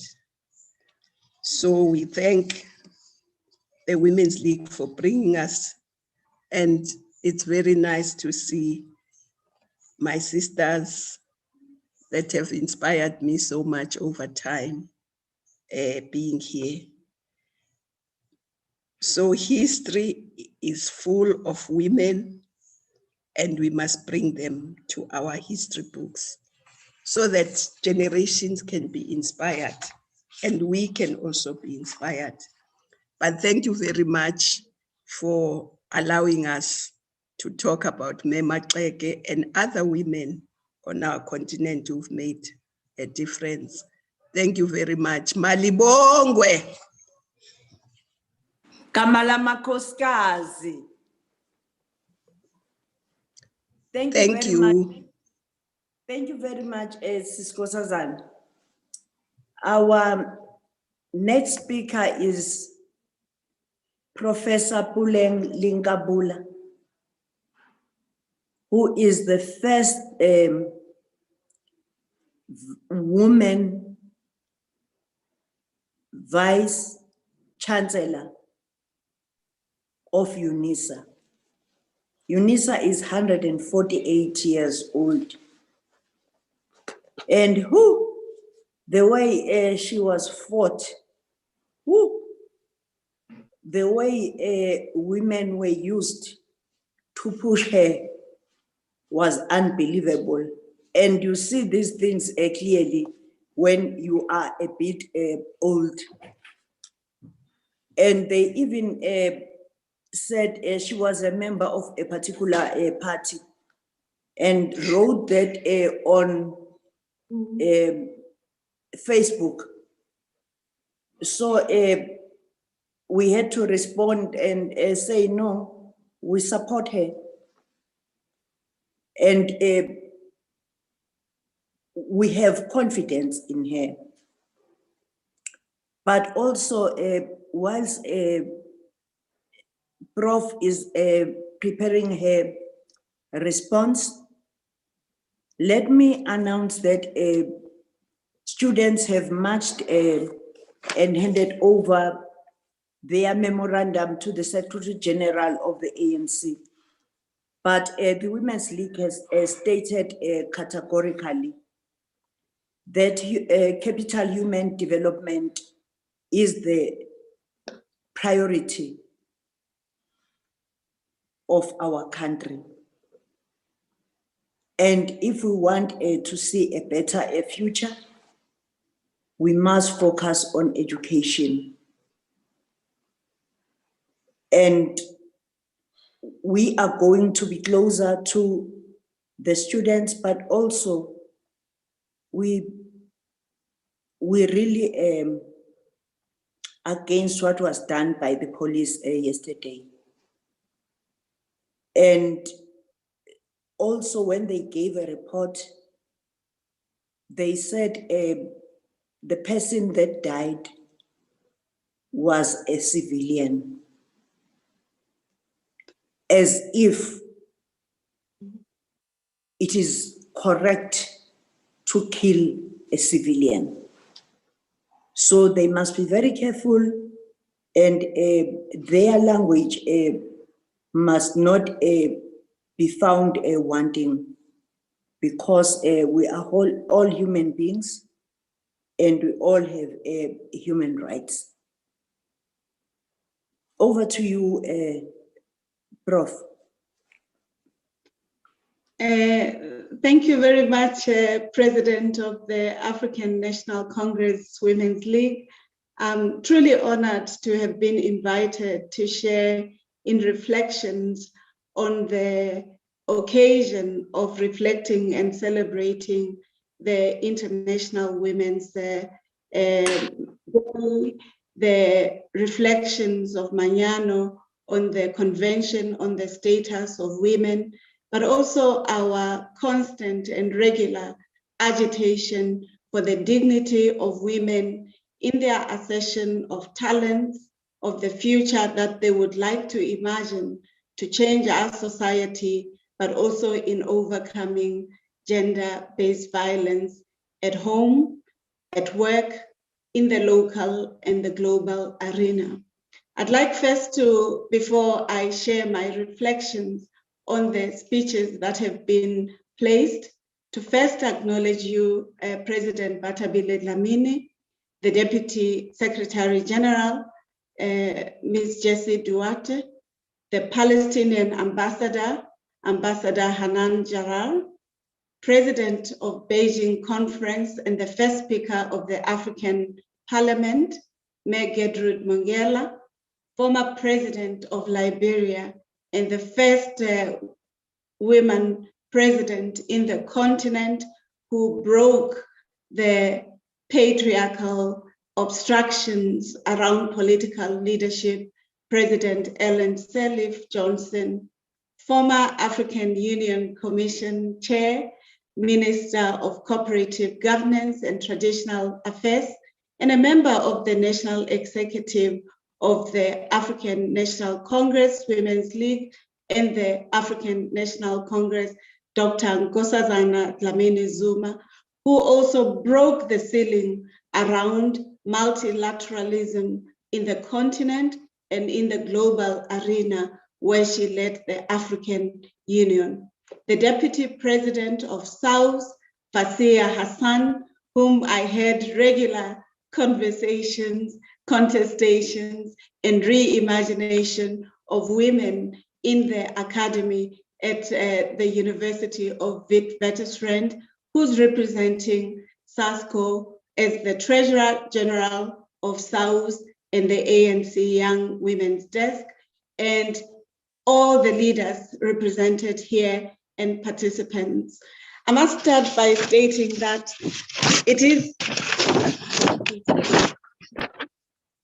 an honor for me that we are celebrating a life of an icon, Mère Charlotte Maxeke, who not only raised the bar at a time when the world was approaching Africa with the intentions of conquest, extraction, violation, and denigration of Africa, yet the interest in Africa's natural, mineral, and biotic resources, the so-called scramble of Africa.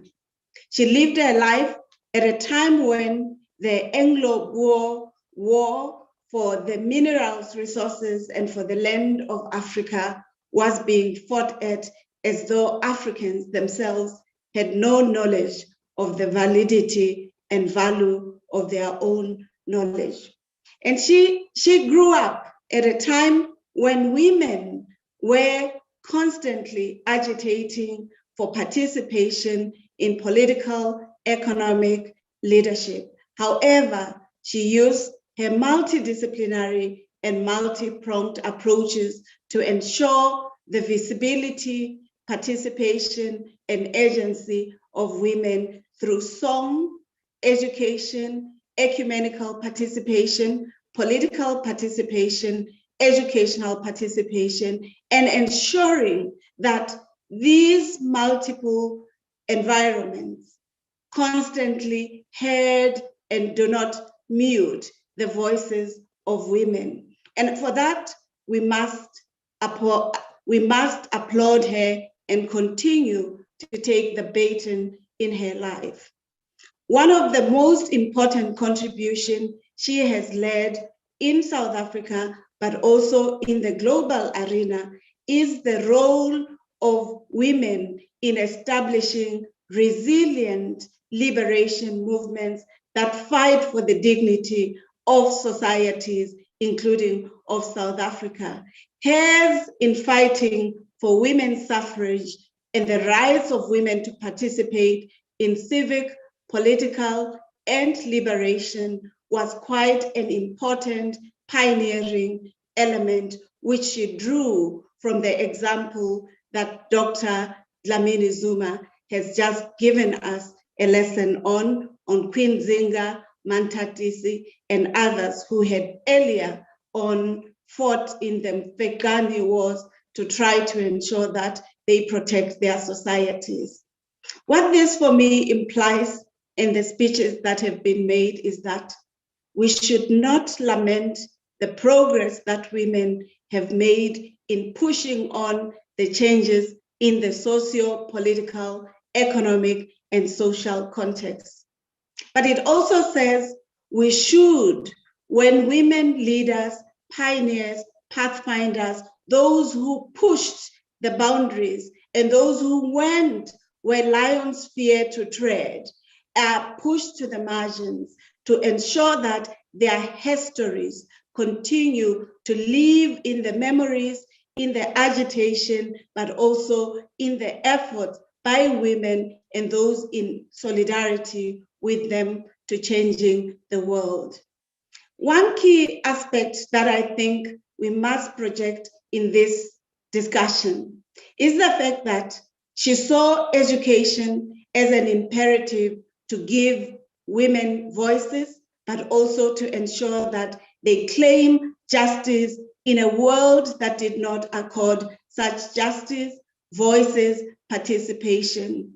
And by her using not only her understanding of the creatives, but this knowledge and going to school and coming back to forge this is a lesson for those of us who have the opportunity and solidarity to get opportunities in the economy, ecology, politics, social, and educational arena, never to be comfortable to being the only women in positions of leadership, but also to ensure that we cascade this to our communities for the efforts in liberation, in justice, and in asserting dignity can never be just for us as individuals, but must be inextricably bound with those of our society.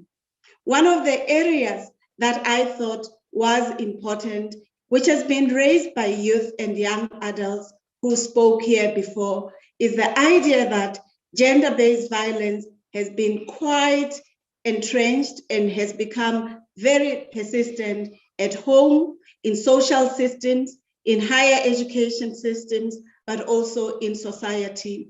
It would seem to me that the nexus between militaristic responses has devoured the opportunities for dialogue and for transformation and change in the world, precisely because the women's voices tend to be marginalized. I heard from the presentations that were made by former President and President Sirleaf, that if we don't accelerate ourselves to ensuring that we get more women to raise their hands in the changes that society require, including the technological challenges that continue to bring the digital divide, but also exclude more women from participating in science, literature, creatives, technologies, that we will continue to become marginal. And what I hear is that as we agitate, we must also call for change. We must not only theorize, as Deputy General Secretary Jesse Duarte said, that too much theory can make us immobile if it's not translated into actions. And therefore, we must ensure that as we change legislation, policies, environments of learning, the ideas around gender equality and gender justice, we must do so alongside with all those who are agitating for liberation including those who are generally marginalized by our societies. I also heard that for women to claim their future and to claiming dignity, they must do so understanding the nexus of the economy, education, ecology, and the new technologies referred to as the fourth industrial revolution or the 4.0 revolution, in order to ensure that the industrial developments or discontents of the past do not become the industrial developments or discontent of the future, where women become active participants in the care economy, in the economy as participants and not owners of these. And hence, gender-based budgeting systems must be accelerated, property rights of women, the participation of LGBTQI persons and their dignity are affirmed. Finally, I'd like to reaffirm that through my own journey as a woman in the academy, that it is only, as the African American scholar often says, it is only the women, or if one has women friends, those who are in solidarity, that we can have a sense of rationality and being able to sigh. For women often stand in solidarity with one another, no matter what the challenges are.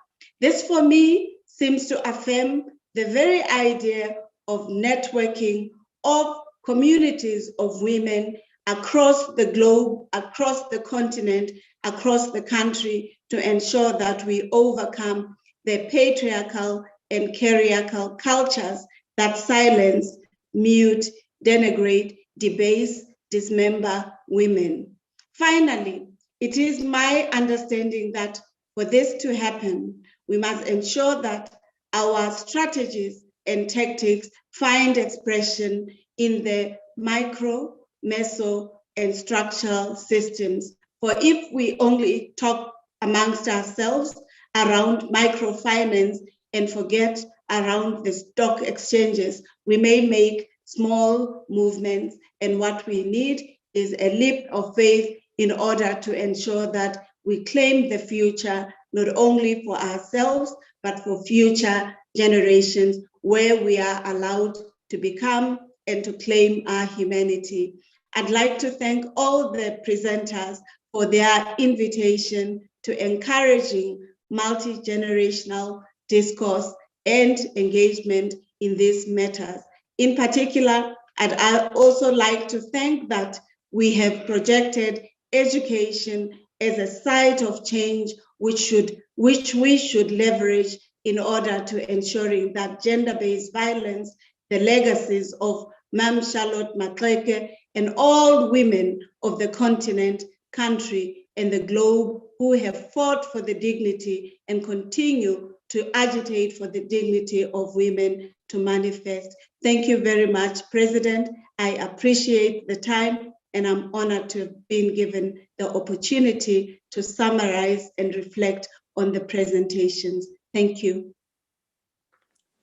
Thank you very much, Prof. Let's allow Zuleika Patel to launch on behalf of the Charlotte Maxeke, Manya Maxeke Institute online paraphernalia. I hope she's here. Oh, over to you.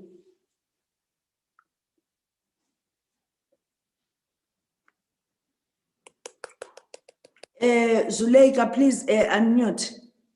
Please unmute.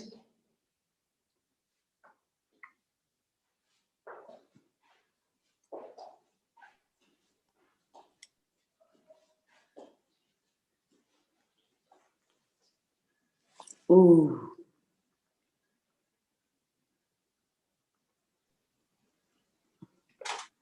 Yeah, that's it. if everyone can hear me now, like am I unmuted? We can hear you. Okay, thank you. Good afternoon, everyone. All protocol is observed.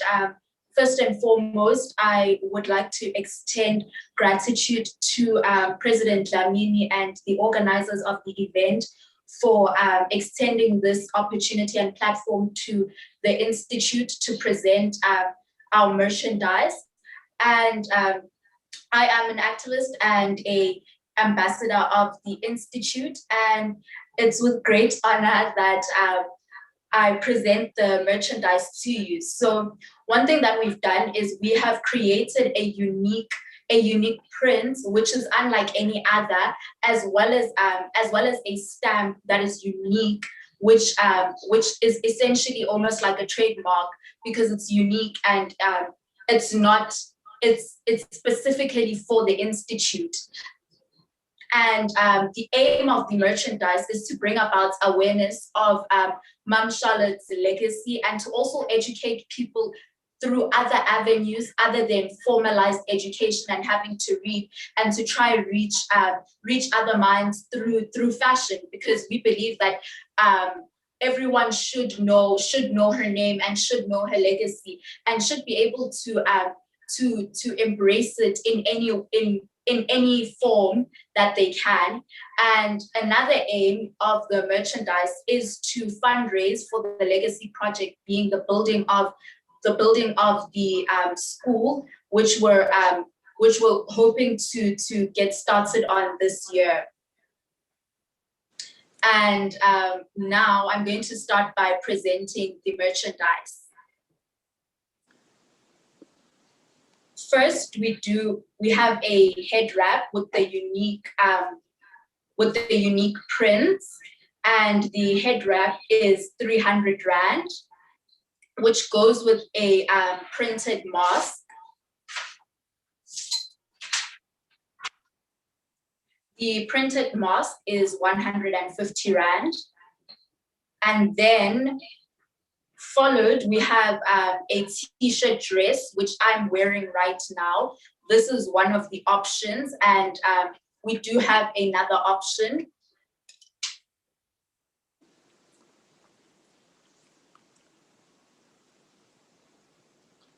And the t-shirt dresses are 350 Rand.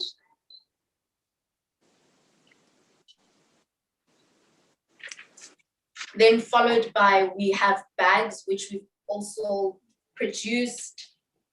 The bags are 150 Rand. There's two options.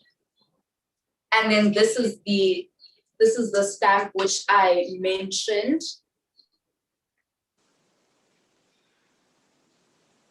And then we have unisex sweaters, which go for 500 Rand.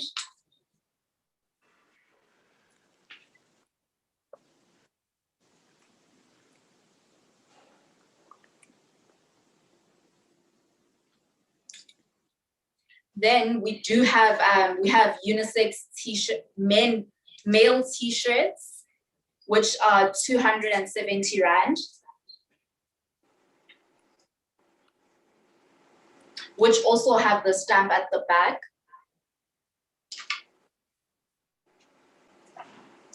And we have golf t-shirts as well, which are 350 Rand.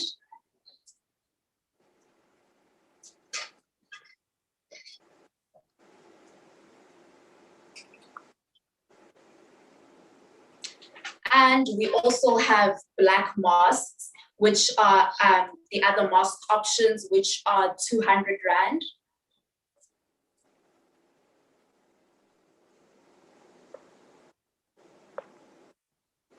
And we also have a cap, which is 300 Rand.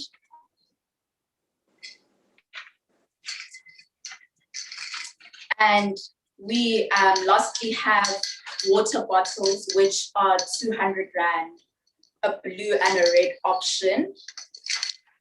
And then what we've also further done is we're currently working on a Duke specifically catered for the ANC to express our gratitude for declaring 2021 the year of Mom Charlotte. And further, we would lastly hope that we can have the whole country dressed in the merchandise on her birthday on the 7th of April. Thank you very much. Thank you very much, Leila, for being prompt. Let's. I think I need to actually add how you can purchase the merchandise. You can purchase the merchandise through contacting us for pre-sales on a number which will be made available on our social media platforms, Instagram, Facebook, and Twitter. Where is your online thingy, Leila? The merchandise will be placed on the website in due time. Yeah, don't waste time. People want paraphernalia. Please try and make it quick. And definitely so. We do have young people that can do that on your behalf. You can call today for pre-sales because we are going to make the number to order available today. Okay, thank you very much. Thank you so much. I'm looking for the SG. SG? Or if SG is not here, let's allow Precious to pass a word of thanks, a vote of thanks. Thank you so much, President. Please allow me not to open my video because of the weak network. We've been having load shedding in the area where I stay. The program director, the president of the ANC Women's League, President Watabile Dlamini, to the Deputy Secretary General, Comrade Jesse Duarte, to our speakers, the TG of SASCO and the Deputy President of SAUS, Comrade Fasia, to the Professor, Prof. Linkabula, Puleng Linkabula, the Vice Chancellor of the University of the Land, to our esteemed speakers, President Johnson, President Gertrude Mongela, to the former African Union Commission Chairperson, Comrade Nkosazana Dlamini Zuma, to the Palestinian Ambassador to South Africa, and to Comrade Umanyano, the one who prayed, to the NEC members and leaders of the Women's League that are here with us in Zoom, but also majority of our followers are following, sending comments of appreciation through our Facebook page. And they are just indicating how it has been a learning experience from the start of the program to the end, but also the fact that we have noticed the humility by our leaders, that all of them have showed a high level of humility in the way they made presentations in the program, and also, in the way that they articulated issues that are confronting women. So our viewers, particularly on Facebook, are very excited about that. So I would like to thank all of you for participating in today's Umanyano, and indeed for asserting ourselves as women and for redefining how we tell our story, and for also confronting erasure, because it cannot be that we continue to be the people that turn epochs, change paradigms, but the story of our contributions are not told in full. And our speakers, all of you, have done extremely well in asserting and cementing that call by women that we indeed need to tell our story. But we will fight erasure by ensuring that women are not edited out of history, counted out, or even pushed out of history and their contribution in all decision-making spaces. We leave this session today very much inspired and preparing also to go to the CSW, which is going to begin just on the 15th, a few days from now. So we are going there very inspired by these game changers that were in today's Umanyano, knowing that we stand on the shoulders of great women that have put their bodies on the line to fight for the emancipation of women, and we dare not fail them.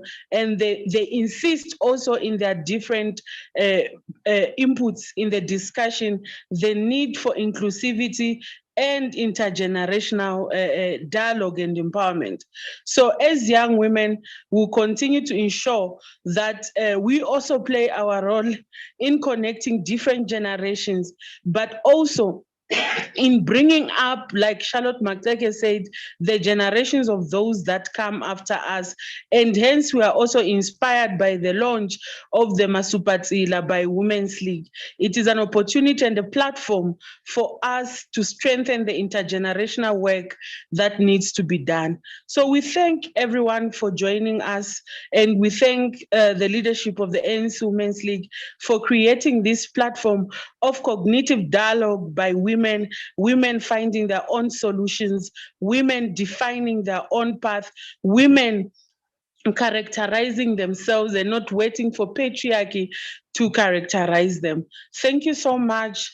And we hope again, as we move forward, that as you have availed yourselves now, you continue to avail yourselves on this important kind of platform that reaches, by the way, to 20,000 women on our social network page that follow from across the country and even in Africa, that follow the discussions loyally and also religiously every Thursday. So thank you so much to all. Thank you and thank you and thank you. Malibongwe igama lamakosikazi, and long live the fighting spirit of all women that have come before us. Long live the fighting spirit of Mama Charlotte Maxeke. Thank you, Program Director, Comrade President. Thank you very much, Precious. A word of prayer,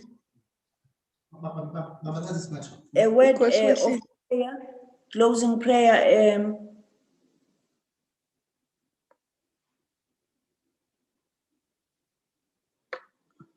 Where is Banyan? Oh, here she is. Banyana, unmute.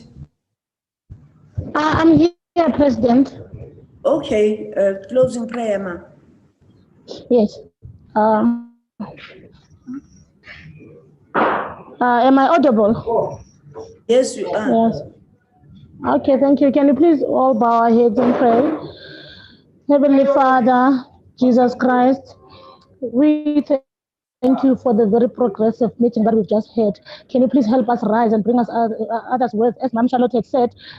Thank you very much that we know as young people and old and young in this program. Thank you, Jesus. Thank you for everything that we were taught here. Please help us take down the spear and pass it down to the young generation to learn moving forward. Thank you very much. In the name of the Father, and the Son, and the Holy Spirit. Amen. Amen. Thank you. Thank you very much. See you next week. Thank you. Thank you so much. Thank you, President. Malibongwe. Kamala Makuskas. Thank you, President. Thank you very much.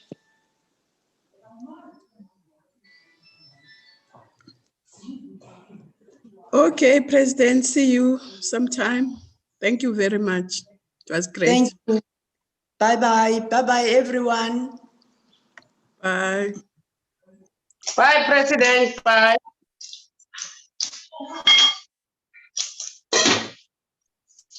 Bye.